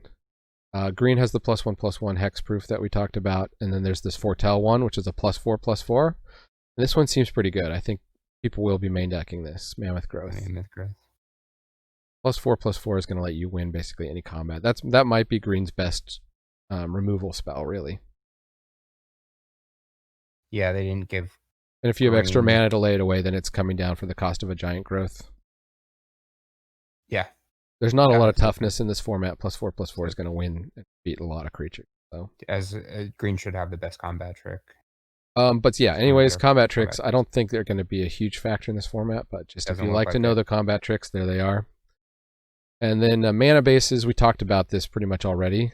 There's also a common, which we didn't talk about, this land that comes into play tapped, and you choose a color when it comes into play. And that's just tapping for snow mana of that color. That's great, awesome. great for your rainbow decks, great for splashing. There's these dual lands, which have the basic land types. So that's the card that fetches a common snow land. Yeah, these are all common, right? And then so what would you expect that to be picked? I don't know. It's a tap land. Like I don't. How many tap lands do you like to run into deck? 2, 3 at maximum.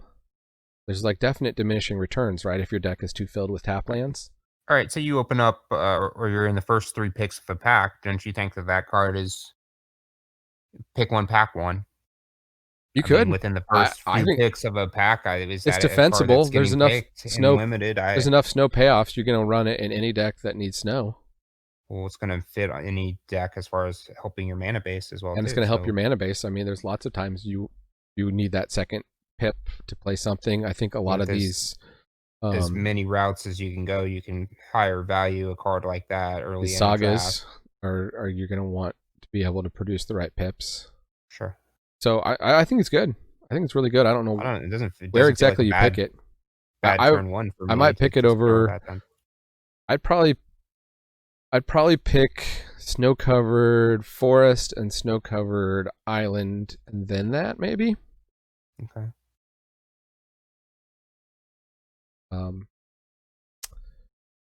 There's the last 4 remaining of these MDFC rare lands. Not that relevant. You'll play it if you're in the colors. If not, you won't. Those will get passed online on Arena. Not so much probably in paper or photo. And then there's this weird rare land, which is I can't think kind of bad, right? Like adding a colorless land to your mana base, you can maybe get away with 1, I think. On the other hand, 2 and tap, target creature becomes a god in addition to its other types. Put a +1/+1 counter on it. There's no limit to how many times you can activate that. I don't know if people realize that. Yeah. So you can just keep plussing a creature. I don't think you ever have to use the 4 and make it indestructible. You can eventually make it indestructible, and obviously if you have gods in your deck, maybe you're going to play this for the synergy there. But and then there's the main thing that's going to be the hard draft decisions here are these uncommon lands that have a 2-color ability that they sacrifice for. I don't think they're all that valuable. I'm thinking you almost always count them as a spell. It's going to be like MDFCs, where it's like gravy. You need that tap land in your opening hand or whatever. It's going to help you keep some amount of hands that you would have to mulligan otherwise. The effects are usually pretty overcosted. Obviously, it's like losing a land when you play it. You're not going to do it unless you get to the late game. But the colors that get to the late game are probably going to want them a lot more. Well, the gates of Istafel. Mm-hmm. I mean, that's obviously going to fit the deck. So it's not going to be high pick, but you'll put it in the deck. I mean, I would think. I think it's a medium pick, right? Most of these, like, if you're in that deck, you'll take 1 or maybe I don't think I would medium pick that until shown otherwise that that's a viable card. And it's like a spell. It's like a bad spell, bad land. It's like MMDFC is basically. But I'm gonna take 1 in the last few picks of a pack if I'm in the color pair and probably play 1 of them if I had that deck. So here are my favorite rares. We've got the White Wrath, which you can pay for 3 mana. That's Foretell. Obviously, like, it's the advantage of all Wraths. If you know it's coming, you just hold back all your creatures, let your opponents think a lot of decks are going to spam out their boards. You wipe them out, you win that game. We got that Righteous Valkyrie, which is just a 2/4 flyer that's going to gain a bunch of life, incidentally. So the Foretell deck does really want the Doomscar, right? Because it's just creature light as well. Yeah, the controlling builds of it. I mean, even if you're creature heavy, right? The advantage is you don't play it if you're ahead on board. Sure. And when you get behind on board, you start stacking your creatures in your hand once you draw it. And if you ever get behind on board, then you just blast your opponents. And I mean, it can just sit there. Or anytime you got 2 mana, you just put it down, and it just can sit there all game. You might not even have double white for a while, but you can just get it out, hanging out, and then it's just 3 mana. So it's really easy to wrath the board and then play a creature or 2 creatures. You could wrath the board, play a creature. You could wrath the board and hold up a counter spell. Yeah. I think it's really strong. Oh. Build your deck because you know it's in there. We got this Birgi, God of Storytelling. It's just a 3/3 for 3, and whenever you cast a spell, it's going to add red. You don't lose for the whole turn, which is nice. And lets your creatures double boast. That's fine, whatever. If you need the body, you're going to play that. But then you got this legendary artifact, which lets you just cash in cards in your hand for 2 cards off the top of your library that you can play that turn. I think it's one of those things where neither side is like that great, but having the option wherever you are in the game when you draw it, I think you're going to be happy, whether you're ahead or behind or whatever. Mm-hmm. There's being able to throw away like lands late game makes that Harnfell Horn feel a little bit better. I just feel like 5 is kind of expensive for that ability. It's super expensive, obviously. You had it in your hand. If you drew it into it, turn 4 or 5 or something, you could start holding back lands at a certain point. Drop it when you have the board is clear enough.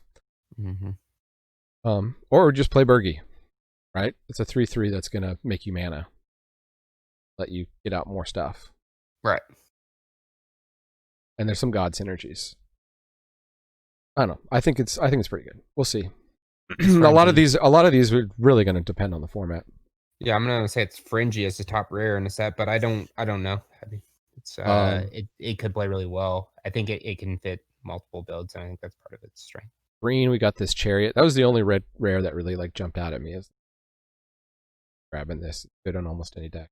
It's also very splashable, right? The 2 in a red or the 4 in a red, splashable. You'll notice like a lot of these I picked, right, are very splashable. There's only a couple double pips. When I start to look at a card like that, I'm like, well, is it gonna win you the game? When I'm gonna think about it, and I'm like, I don't know. Yeah, I don't know. It's gonna give you value. Boasting twice isn't gonna win you the game. Double boasting will give you some value, and obviously getting the mana, the extra mana, is going to give you value. Get ahead of your opponent, and then the other side is card advantage, which gives you value. It's just all value. You can see my preferences for rares are all about value. Like this Asika's Chariot, right? You're going to get 2/2 bodies plus this crewable vehicle, which they can either crew up or you can crew with something else. And then when it attacks, you can create a token that's a copy of a token. There's all this equipment that gives you pretty nice token bodies, like 4/4s and stuff, like the 4/4 flying angel and stuff. So I think this is a really strong 4-drop here, and also very splashable. Realm Walker, again, just value. It's a changeling. You choose a creature type, you're just going to choose whatever you have the most of in your library. And then it's going to let you play those creatures off the top of your library. Again, super splashable, 2/3 for 3 is not bad. It's got changeling synergies anyway. I think you'll be happy to pick that one. Black Chosen. Oh, I guess we're still. So how does the Realm Walker, its chosen type is then just changeling? Well, it's every type, right? So if you have a ton, you're gonna have some amount of changeling. Okay, you do like an elf. Anyways, yeah. So if you're black green elves, you just select elf, right? All your changelings are elves, and all your other stuff is elves. Okay, that makes sense. I mean, there's cases where you might be more red black, and you're splashing this. So you're gonna choose Berserker because you got more Berserkers than you have demons or zombies or any particular card type. I mean, if this is a 2/3 that lets you get 1, 2, 3 extra cards, it's insane. So yeah. You still have to cast the creatures, and it has to be on top of your library. So it's not as if it hits. Right, but there's also some stuff in blue that like lets you set up the top of your library. You get paid off for knowing what's on top of your library. So being able to look at the top card of your library has some synergies. I think it's maybe it's underrated or maybe I'm overrating it. I don't know. We'll see. People definitely love it We'll for see. Commander, that's for sure. It goes in any kind of tribal deck. Oh yeah, I would imagine. Yeah. Sticking with green here, we got Blessing of Frost. Obviously, you got to be in the snow deck here. I mean, you don't have to be, but you don't get any counters if you don't manage to spend any snow on this. But in the deck where you're going to have some amount of creatures with power 4 or greater and some amount of snow, this is baseline, draw a card, drop some counters. So how does that play out for you think? Well, I think, let's say you're blue-green, which has some big creatures, or green already has big creatures, you're red-green. If you got a couple snow lands out, you'd probably be able to plus up a 2/2 to be a 4/4, and let's say you got another 4/4. Obviously, it's more of a late game play if you can help it. Mm-hmm. And you're going to get to draw a couple cards and plus up some creatures. Yeah, so you were likely thinking you would draw 2 off of it. Yeah, draw 2. Draw 2 is where you want to be. You want to draw 2, put down 2 counters. I don't think it's impossible to spend 4 snowman on it. So distribute 4+1/+1 counters. I don't think that's going to be out of the realm.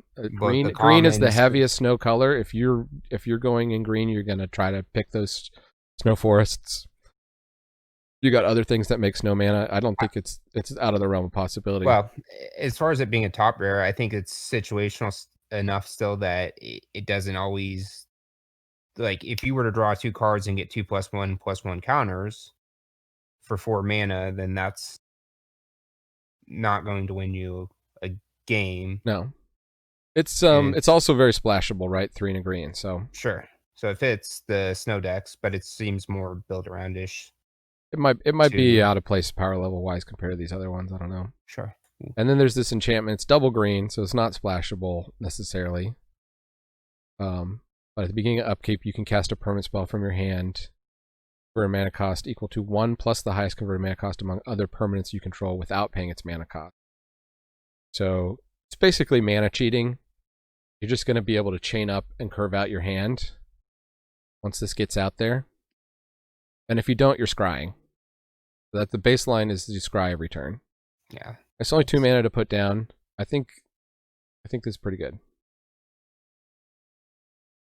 If the longer the game goes, the more advantage you're going to get off of it. So it's 2, right? So then it allows you to cast a 3 the following turn. Mm-hmm. And then you can still play cards with your and still play another 3-drop, so you can get 2 3-drops. I mean, that feels on curve level. That's going to get out of hand. Always it's in strong. Yeah. Yeah. That to me seems really strong and rare. The obviously like all the mythics are great. I didn't even bother to put the mythics on here. The mythics strong. Black. I also thought there were a lot of rares that seemed pretty good. We've got this 4/4 for 4. And if a non-creature token an opponent controls would die, you exile that card with an ice counter, and then you can cast that creature, basically. You need snow mana to get, if they're off color from your deck, you'll need snow mana to do that. But again, just super card advantage. You're going to be trying to remove your opponent's creatures anyway. And you just get to play them. They don't get to get the graveyard synergy out of them. That seems pretty good to me. I'm in trouble reading the print. Hold on. So we're looking at the Necromancer. Draugr Necromancer. The 4/4 for 4 snow creature zombie cleric. A non-token creature an opponent controls would die. Exile that card with an ice counter on it instead. You may cast spells from among cards in exile your opponent's own with ice counters on them. And you may spend mana from snow sources as though it were mana of any color to cast those spells. Yeah. I mean, you're going to start killing off. You have all the death touch stuff. Maybe in that guy slides in that green-black death touch. 4/4 body is pretty strong anyway. Deck. So maybe that poison counter deck that you're looking at is like wants him pretty bad. He's like this. He's the rare for that deck. Yeah, it works well with death touch for sure. Skemfar Avenger, it's a 3/1 for 2, and whenever a non-token elf or berserker you control dies, that's another one, so it doesn't get his own bonus, unfortunately. Draw a card, lose a life. He's the black-red rare. Yeah, black, red, black, green. You're going to be playing him in most decks, I think. He's only 1 in a black. He's an elf, yeah. And he's probably going to replace himself. If he doesn't, he's eating opponent's removal. Like, they gotta get rid of him fast. And over the course of the game, he's either going to replace himself or like replace himself many times over. This was the thing in Zendikar Rising. Apparently, the best card was that 1 in a white 1/1 that puts a +1/+1 counter every upkeep. Was like the card that had the highest win percentage once you aggregated all the data on 17 lands. And so I was kind of like had that in mind when I was trying to pick out these rares. Like, what are these rares that are low CMC that are just going to get you value over the course of the whole game? They're probably underrated. They're probably actually like going to up your win percentage quite a bit. Like almost any game you draw this, you're going to be able to cast it. Going to get you good value. Obviously, it's not like a win the game card. But then there's this Dream Devourer. It's easy to kill, and that's its weakness, right? I mean, the 1 toughness, and so it's but there aren't. I mean, if you're up against red, obviously a red opponent will be able to everything hit it with. Has to be an elf or berserker. You're not always gonna like.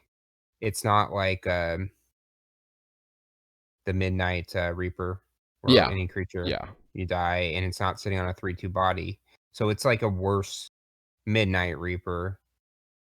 There are enough elves and berserkers in black, though. I think you'll probably just get. Maybe I'm wrong. It's just a worse. It's just a much worse Midnight. It's a worse Midnight Reaper. Right. Dream Devourer, but Midnight Reaper was very good. So it's an 0/3 demon cleric and the black red sacrifice deck, and so that's initially what I thought. I was like, oh, you can if you're you have this in your deck too, you're going to get some value out of it. Sure. Intentionally sacrificing village rights and things. Well, and even that In Search of Greatness might want to sack off, cheapy creatures, start drawing cards to restock the hand, stuff like that. It'll fit, but yeah, okay. Maybe you're talking me out of it, but I'm not. I'm just pointing out its limited flaws, which are that it has to have all that stuff built around it, which is its flaw. It's easy to kill. Dream Devourer, it's an 0/3. Again, it's just a 2 mana card. And it's going to give everything in your hand that's a non-land card foretell. And this foretell cost is the mana cost reduced by 2. And then whenever you foretell a card, it gets +2/+0 until end of turn. Again, I think just being able to smooth out your mana, cheat on mana over the course of a game is going to be good value. It might not be. But that 3 toughness also seems like pretty decent format. Yeah. And then the last one here is a 2/3 demon rogue with death touch. And its boast ability is it demonic tutors.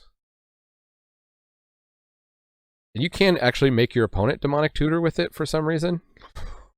I guess because that's good in Commander. But like you could you do like if you're in like a 2-headed giant? Yeah, you could 2-headed giant. Get your fellow man to stack the library, but fellow teammate. It just seems like if you're going to be able to demonic tutor twice with this, it's really good. And it's a 2/3 death touch. They're not going to want to block it. They don't want to block it. They want to get rid of it though, actually. So they do want to these are cheap plays that are going to eat removal. Yeah, but you have all this that black sack stuff. It's. And then in terms of the gold rares, I got 6. These are my 6 favorite sagas, and then there's this one black red dragon I think is pretty good. It's a 3/3 flying for 4. And when it becomes tapped, you can exile a card from a graveyard to put a +1/+1 counter on it. So it's going to be attacking as a 4/4 almost definitely. And it's kind of like Dream Trawler, except you have to sacrifice a creature to give it indestructible and tap it. It's going to be hecka hard to remove. Yeah. And then I think we talked a lot about these. Oh, actually, these are the gold ones. So we didn't talk about these. We didn't talk about any of these. I'm trying to read. So these are my favorite ones. So the blue-green one is going to make a shapeshifter token baseline. If that survives the next turn, you can make it base power and toughness 4/4. Otherwise, one of your other shapeshifters can become base power and toughness 4/4, which is good because there's a lot of +1/+1 counters running around in green, especially. And then turn 3, or second turn really, third saga chapter. Choose up to one target creature, planeswalker. Each creature with power 4 or greater you control deals its damage equal to its power to that permanent. So it's got, probably you're going to have removal if they can't deal with it. And that's only 3 mana. Get down. So it seems like good value, right? Because you're getting a body. On turn 2, it changes the shapeshifter to a 4/4 permanently. Yeah, so let's say turn 3, you play this. You're getting a 2/2 on turn 3. Not great. Not going to be a great blocker then. But then the next turn, you got a 4/4 that can probably attack. And then if they played out a creature or a planeswalker, you can shoot damage at it. Yeah. It just seems like good value to me. Any number. I mean, how many shapeshifters do you ultimately want? Maybe 1 or 2 shapeshifters out in front of it? Yeah, well, there's a couple 2-mana, 2-drop shapeshifters. I don't know if there's any 1-drop shapeshifters. That's where it becomes really strong. Right, so then you'll have 2 of your shapeshifters have gotten plussed up just as your normal curve out, which is not impossible. It's not Magical Christmas Land to think you'd be doing that in a blue-green deck. Right, and then the fact that each creature with power 4 or greater deals the damage to one creature just going to just wipe out whatever creature planeswalker. So blue-greens are going to be light on removal. No, it's yeah. So I like all these ones that make creatures. Here's one that doesn't, though. This one is card advantage, Showdown of the Skalds. Isn't green-blue going to be the pairing that would have an option to like bounce or recur that ability more than once? Like, since it's 3, wouldn't you maybe run through turn 1 or 2 of the saga and bounce it? You've got the bounce spell, which you can use to bounce your own saga stuff. Yeah, you can. Yeah, and you can wait till that last trigger is on the stack and bounce it back. Bouncing sagas has always been strong. That's really strong. It's going to be a good control option.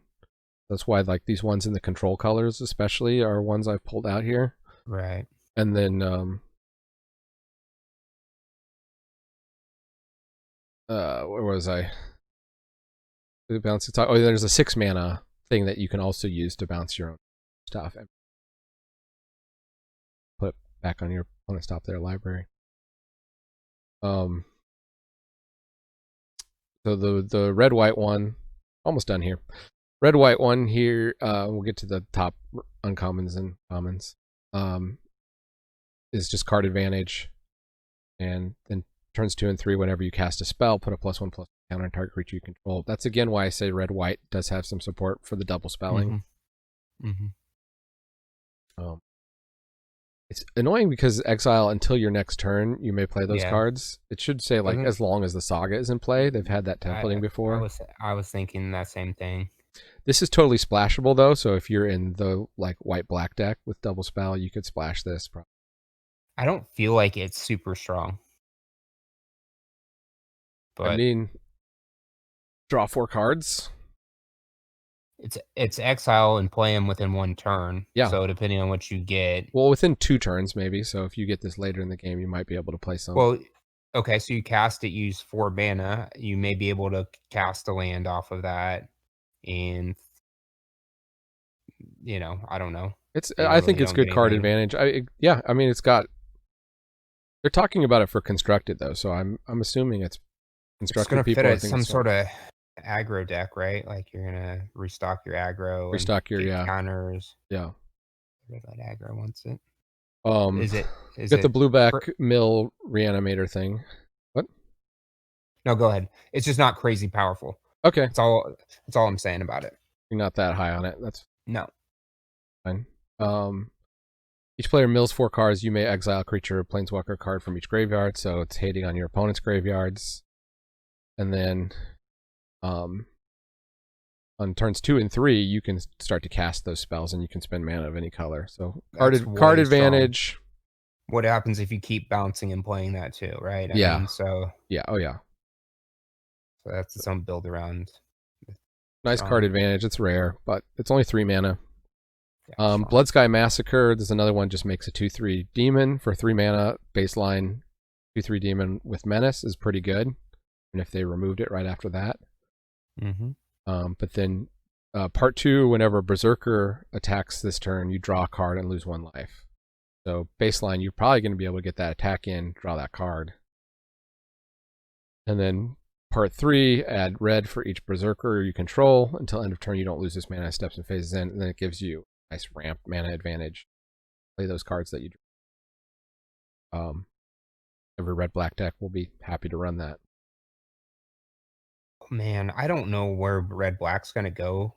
And there's going to be probably a grind version and an aggro version. I would think that most likely only an aggressive version of the deck is. Just realized the art is a tattoo on somebody's arm. That's kind of badass. It is. It's real life tattoo. Raven's Warning. Yeah, some of these are actual wood carvings. I saw like the artist post the like making of the wood carving. Pretty cool. I love in general the whole art direction on the set. Or inspired things. Yeah, it's right in your wheelhouse of history. 1 in a blue, or 1 in a blue and a white. Raven's Warning. Create 1/1 blue bird creature token with flying and gain 2 life. And then part 2, whenever 1 or more creatures you control with flying deal combat damage to a player, you can look at that player's hand and draw a card. So you're only going to get the 1 card through. Not that great. And then part 3, you can put a card you own from outside the game on top of your library. So you can see what opponents got coming up if you do manage to hit them and look at their hand. Yeah, I mean, it can grab a sideboard card for you, maybe. I don't know what. There's probably some strategies where you would actually keep good stuff in your sideboard. We'll have to see. I don't know if that 1/1 gets through. Like, your likelihood of then getting the good card is the same as like getting that, and then you'd have to. The problem is if you're already behind, waiting a couple turns to get that card out of your thing, and then it goes on top of your library. It doesn't even go to your hand. Right, like if you're trying to get your enchantment removal out to, or something like that. So. What do you get? I mean, but you could get like an equipment or something that you normally wouldn't main deck that might fill in late game, or like a big draw card if there was one in blue that you wouldn't necessarily want to main deck, but you're happy to grab like on turn 7 whenever that saga hits, would get its chapter 3 typically. I don't think it's good, but I don't think I think it's more towards the red black. I'm not sure how it's really going to play out. I don't think it works in that control deck, right? So if you can loop it. Yeah, if you can loop it and keep creating, but then you're spending a lot of mana to create a 1/1 gaining 2 life, and you don't need to see their hand over and over again, but the ability to draw the cards is not bad. Draw cards on that turn is nice, but it's only whenever one or more, yeah. So it's not for each creature. Yeah, so maybe it's not like good. 4 flyers and drawing 4 cards. It's like you're just going to hit them and draw a card. All right, you talked me out of that one. I think I'd remove that one now. We got Furia's Retribution. This is the white-black one. Obviously, it's strong because they made it double white-black. Sure. For 4 mana, you're going to create a 4/4 Angel Warrior creature token with flying and vigilance. So it's a 4 mana Sarah Angel baseline. Right. And then part 2, you can tap that angel or any other angel you control, destroy target creature with power less than this power. So blow up your opponent's boards if you're going to have some angels. Colors. Yeah. Obviously, if you somehow manage to splash green and get those changelings. Yeah. And then part 3, angels you control gain double strike until end of turn. And hopefully have a pretty clear attack after you've blown up a bunch of stuff. This one seems very strong to me. What do you think? Yeah, it's really strong. The downside is like you're tapping down your good angels, and if you have 1 vigilance angel, I don't know how many vigilance angels you would have, but right. Well, you have one that you can attack and then tap. Well, it's attacking. Right. Well, you're gonna attack with it and then tap it after your attack phase and destroy a creature. Yeah. Or do it like that. Yeah, you could attack and then tap. Yeah, it's good. It definitely fits its casting cost and its ability. If it was looped, it becomes strong. Just like the, I I think think the hard thing is going to be hitting it on curve with that double white black. That's going to be the really hard thing. but it's 4. I mean, if it makes it less splashable, I think was the design. Yeah. Make it double white. Look at some uncommons real quick. That Clarion Spirit we talked about, I think every white deck's going to want it because just some amount of times you're going to double spell and get the free white spirit tokens with flying. Yeah. Saw it coming, the main counterspell. As I said, there's some controversy over this and the stuff I've been following. Some people think it's really good. Some people think it's a bit overrated. The 3-mana really counterspell. It's going to be really good in Foretell. And as I said, it's splashable because you can foretell it, and then you only need the 1 blue to cast it. Sure. So it's going to give other colors access to a counterspell. Thing the Fangbearer, as I said, it's a bit of a trap if you want to go the kill people with poison counters route, but I think just a 1/3 death touch is pretty strong for 2. Well, we saw what it does with the Uncommon Saga. It has a finishing synergy build around. It's going to be the move with another one people are kind of down on is this bear, but I think if your deck is getting there, you're going to know it, and you're going to like it. To just have a creature that also pulls a snow land out of your deck. Pretty good. Needs to cost 1 less. It's not. It's just it's over costed. The Basalt Ravager is a body that's going to kill a small creature, most likely. Talked about that already. We talked about this Vengeful Reaper, which is the flying Death Touch Haste. I mean, it's 2/3 flying for 4, not great, but at the Foretell synergies, it's got Death Touch synergies, it's haste. I think this will basically stop all those 4/4 angels in the air. And obviously, if the skies are clear, it's going to be getting in. I think this is pretty good. Wears equipment well. The Icebind Pillar, you're in the snow deck, you're going to be using it as a icy manipulator. The Boreal Outrider, you're just going to get value with every creature you cast in the snow deck. The Blizzard Brawl, obviously. Fight spell with Indestructible is pretty good. Dwarven Hammer. The red-white dwarves like equipment. This is the cheapest one that comes with the body already attached. You get a 5/1 trample, essentially, and then it dies into an equipment that's going to give +3/+0 on trample. And if you can just keep making all these 2/1... Well, it costs 5 mana, though, on that when you cast it. You're gonna want to attack with it and let it die into the thing, and then just pop this on another creature. +3/+0 and trample just kind of turns like all your small creatures into threats, right? Right. Like they can't really block without trading. You can just keep casting small creatures and just keep getting in. I think this is a solid equipment. In terms of the colorless and gold cards, this is a 4/2/4 flying lifelink angel with the double spell thing. We looked at that way back when, if you still remember. Gives you card advantage. And Vega the Watcher gives you card advantage. We talked about Binding the Old Gods, the one that blows up a permanent. We talked about Narfi, the Betrayer King.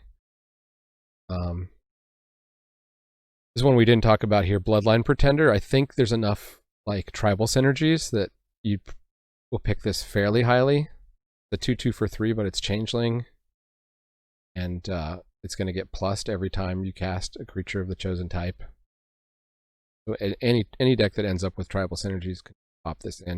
That elf for your deck, as you're saying with Herald. Exactly, it's elf. It's a giant for the stuff that makes stuff cost less with giants, and it's colorless, right? So if you pick it up early, it might get cut, but it will probably be a decent role player in any deck. And again, turn 2, you're probably going to be foretelling in a lot of decks. So the key CMCs are like 1 mana and 3 mana. If you have a 1 mana thing, you can foretell on turn 3 and cast the 1 mana thing, or you can play your 3 mana thing.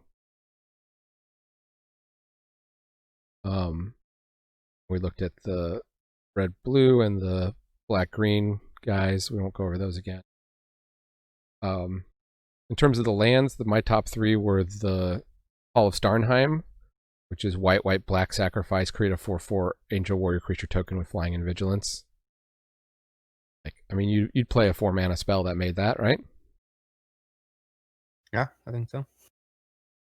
So I think you just are happy to pop that in. There's lots of angel synergies in this colors. And then Port of Carful, you mill yourself 4, and then you get to return a creature card from your graveyard to the battlefield tapped. I mean, it's like 7 mana because you're sacrificing this land. But blue-black seems to be Reanimator. Yeah. You get to the late game, you'll be happy to bring back like some big threat that they removed. This is why Exile is also really important in those removal spells. Mm-hmm. And then the white-green one is actually another one that's fairly cheap to activate. And it's just going to give a +1/+1 counter on each of up to 2 target creatures you control, and they're going to get Vigilance and Lifelink. You have to activate that as a sorcery, which is unfortunate, but it's pretty good if you're behind. It's pretty good if you're ahead.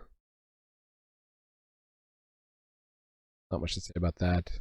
Yeah, no, it's all right. Here's my favorite white commons. We got the removal with Bound in Gold. We got this 3/2 flyer that actually a lot of times is just going to cost 2 mana. As long as you can exile a creature card from your graveyard. And we got the 2/2 for 3 that lets artifacts and enchantments cost less. Yeah, those are solid. Those are all splashable too. Blue, I picked out the 2 removal spells, the 2 common removal spells, and then this Augury Raven, which is a 3/3 for 4, but if you foretell it, then you can play it on turn 3 and have a 3/3 flyer on turn 3. Yeah, that's... And again, also splashable. It's the better of those 3 commons by ways. There's some colors that just can't defend against flying. A 3/3 that comes out on turn 3 and is just chipping in for 3 damage. By the time they get removal or whatever for it, you've already... It wins enough games that it's just good. Yeah. And then for black, I think this Feed the Serpent is probably going to be on the top commons, even though it's double black, but it's instant speed, it's exile, creature, or planeswalker. I like this Elderfang Disciple. I guess it's pretty just a common thing, but it's got the elf synergies with it. As we saw, it's like a 1/1 body that you can trade off or exchange in blue-black. I like stuff that just gives you card advantage. There's your sack stuff for the black-red. Priest of Haunted Edge. We talked about that.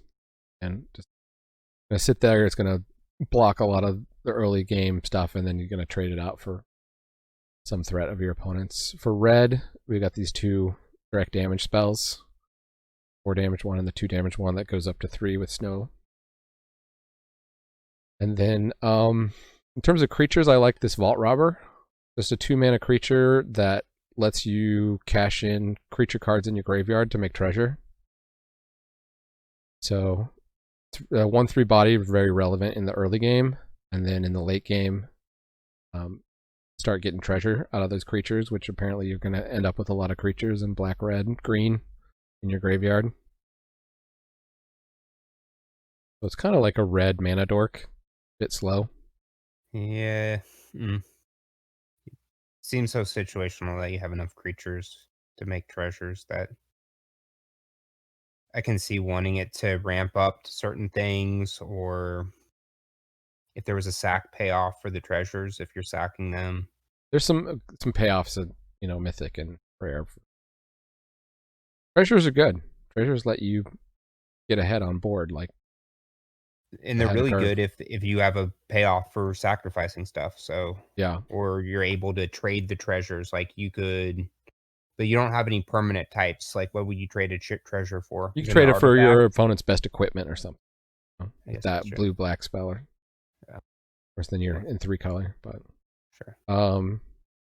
For green, not sure it's a top common, I guess is my point. I took the fight spell. I like this fight spell. I would pick, at least early on, I'm picking removal, and solid 2-drops like this one that's a 2/2 that's also going to ramp you as long as you have a snow land. And then Elderleaf Mentor is a 3/2 that makes another body. Green seems to really want to go wide.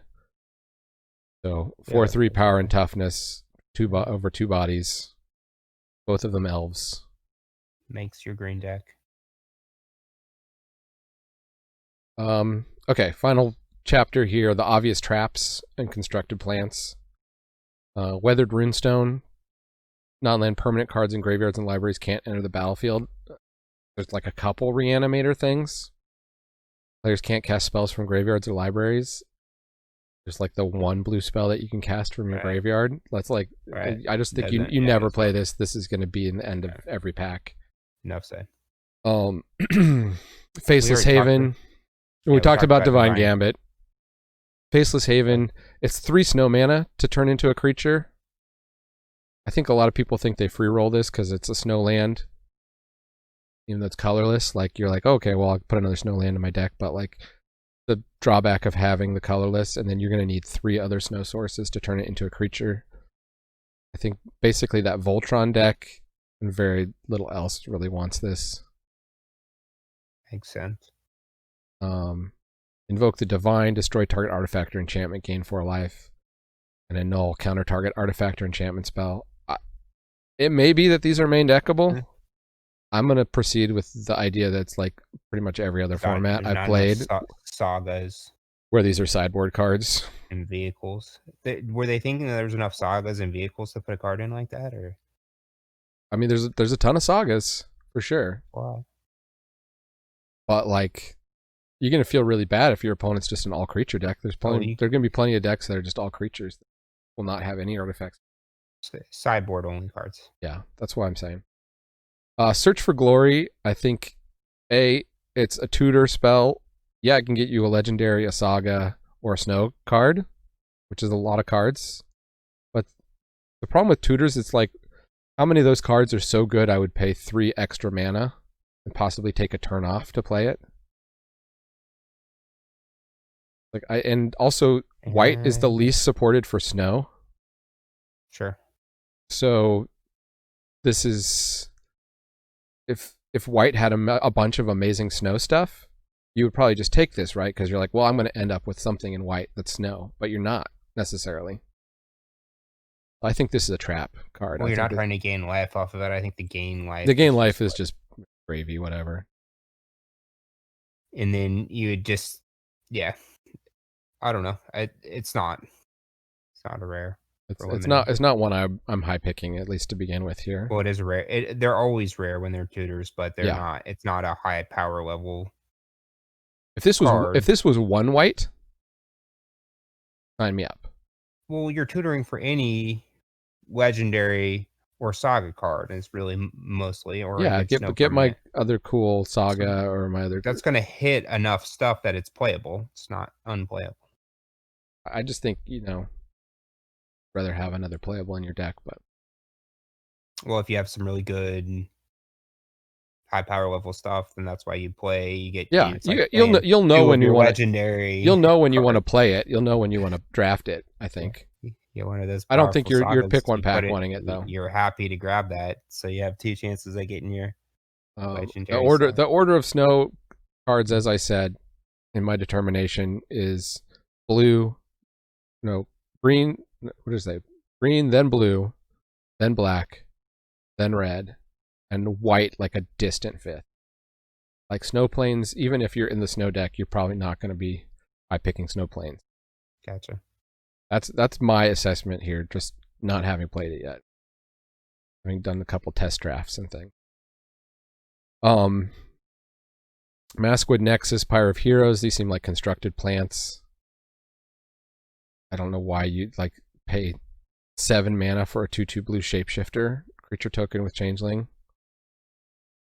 Well, you can make a changeling every turn, right? Yeah. So, okay, 7 mana for your first one, 10 mana to have 2 of them, 13 mana to have 3 of them. When is it good? That's my question. When is that a rate that you're like, if the game has already stalled out so much by the time that's good?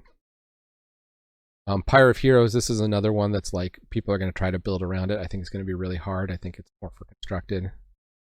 It's kind of like that birthing pod kind of effect where you sacrifice a creature to get a slightly larger creature.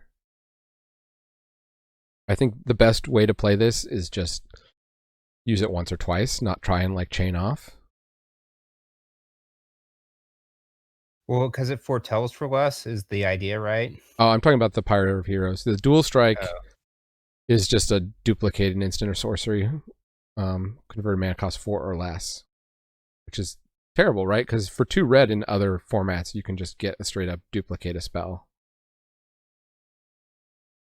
But you're able to foretell for one. You're able to foretell. So if you're in the white red double spell, then this is great, right? Because then you're definitely double spelling. How often are you like 1 mana short of being wanting to duplicate your spell if you ever play those combos together? It makes it more splashable, but it makes it easier to do. I just don't think there's a real home for this card. I think you're supposed to play it in blue-red, but just not really. Doesn't get there that often. Doesn't get there. Hagi Mob, this is the 5/4 that you can boast to deal 1 damage. It seems overcosted. There's the 1 combo with the black card that comes in. But again, you have to put your 5/4 at risk to do this. And you only get to do it the 1 time. So like your 5/4 attacks, you kill like a 2/1. Mm-hmm. That's decent. Yeah, I mean, you spent 7 mana for a 5/4 that kills a 2/1. I mean, you get an extra damage in here and there. Here's the thing: if it was 5/5, would you think it's okay? Probably, because that difference between 4 and 5 in this format, there's that burn spell that everybody's going to be running that hits 4. It does 4. It's not a good card, but if it makes your deck, it makes your deck. I think that's how you put it. Ascendant Spirit, this is another one where it's like these like level up cards. Obviously, you're going to have heavy snow, first of all. So first level, it becomes a 2/3. Second level, it becomes 4/4. Flies. That's pretty good, but you've already at that point spent 6 mana to have a 4/4 flyer. Mm-hmm. Here's where if your opponent has not killed it by the time you've dumped now 10 mana into it, now it's a 6/6 flyer that is going to draw cards when it hits. You've probably already won the game. If you haven't, then you can keep actually. There's no limit to how many times you can spend 4 snow mana.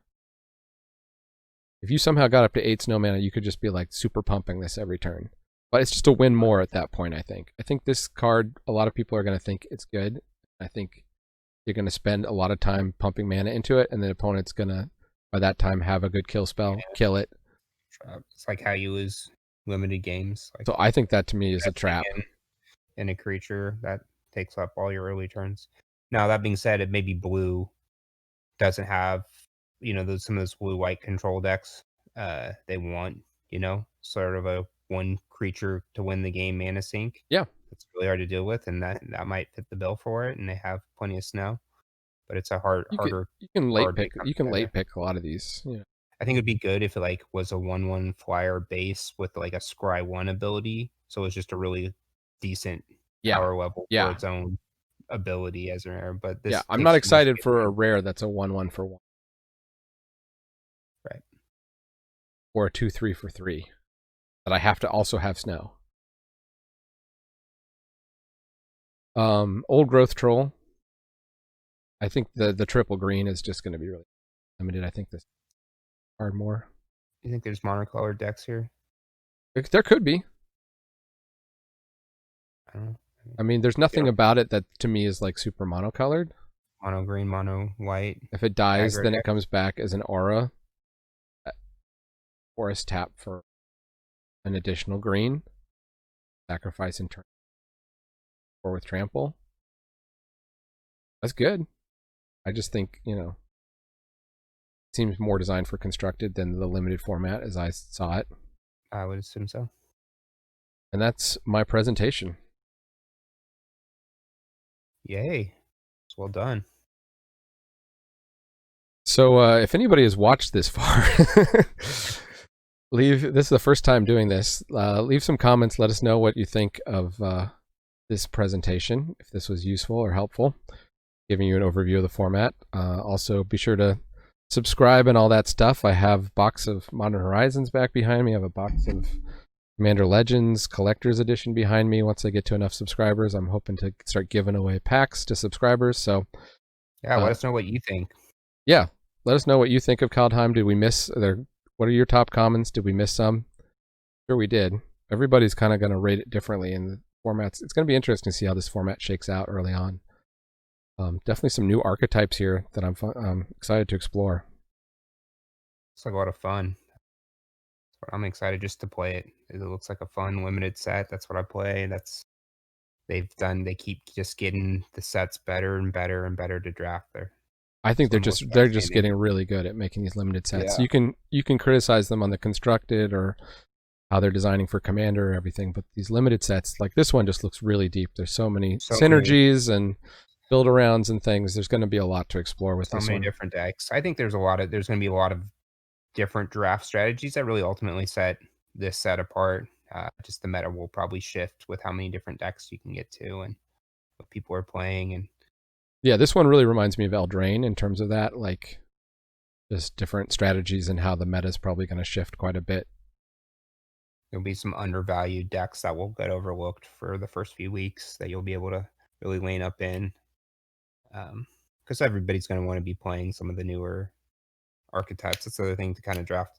You want to draft winning decks. So, but there certainly is going to be kind of a rush to get that foretell archetype in limited, I would think. I think a lot of people are gonna jump on the foretell. I don't know if the white black is like too advanced for a lot of people. If that will be someone would play white, I think that was our take. That was my drafted.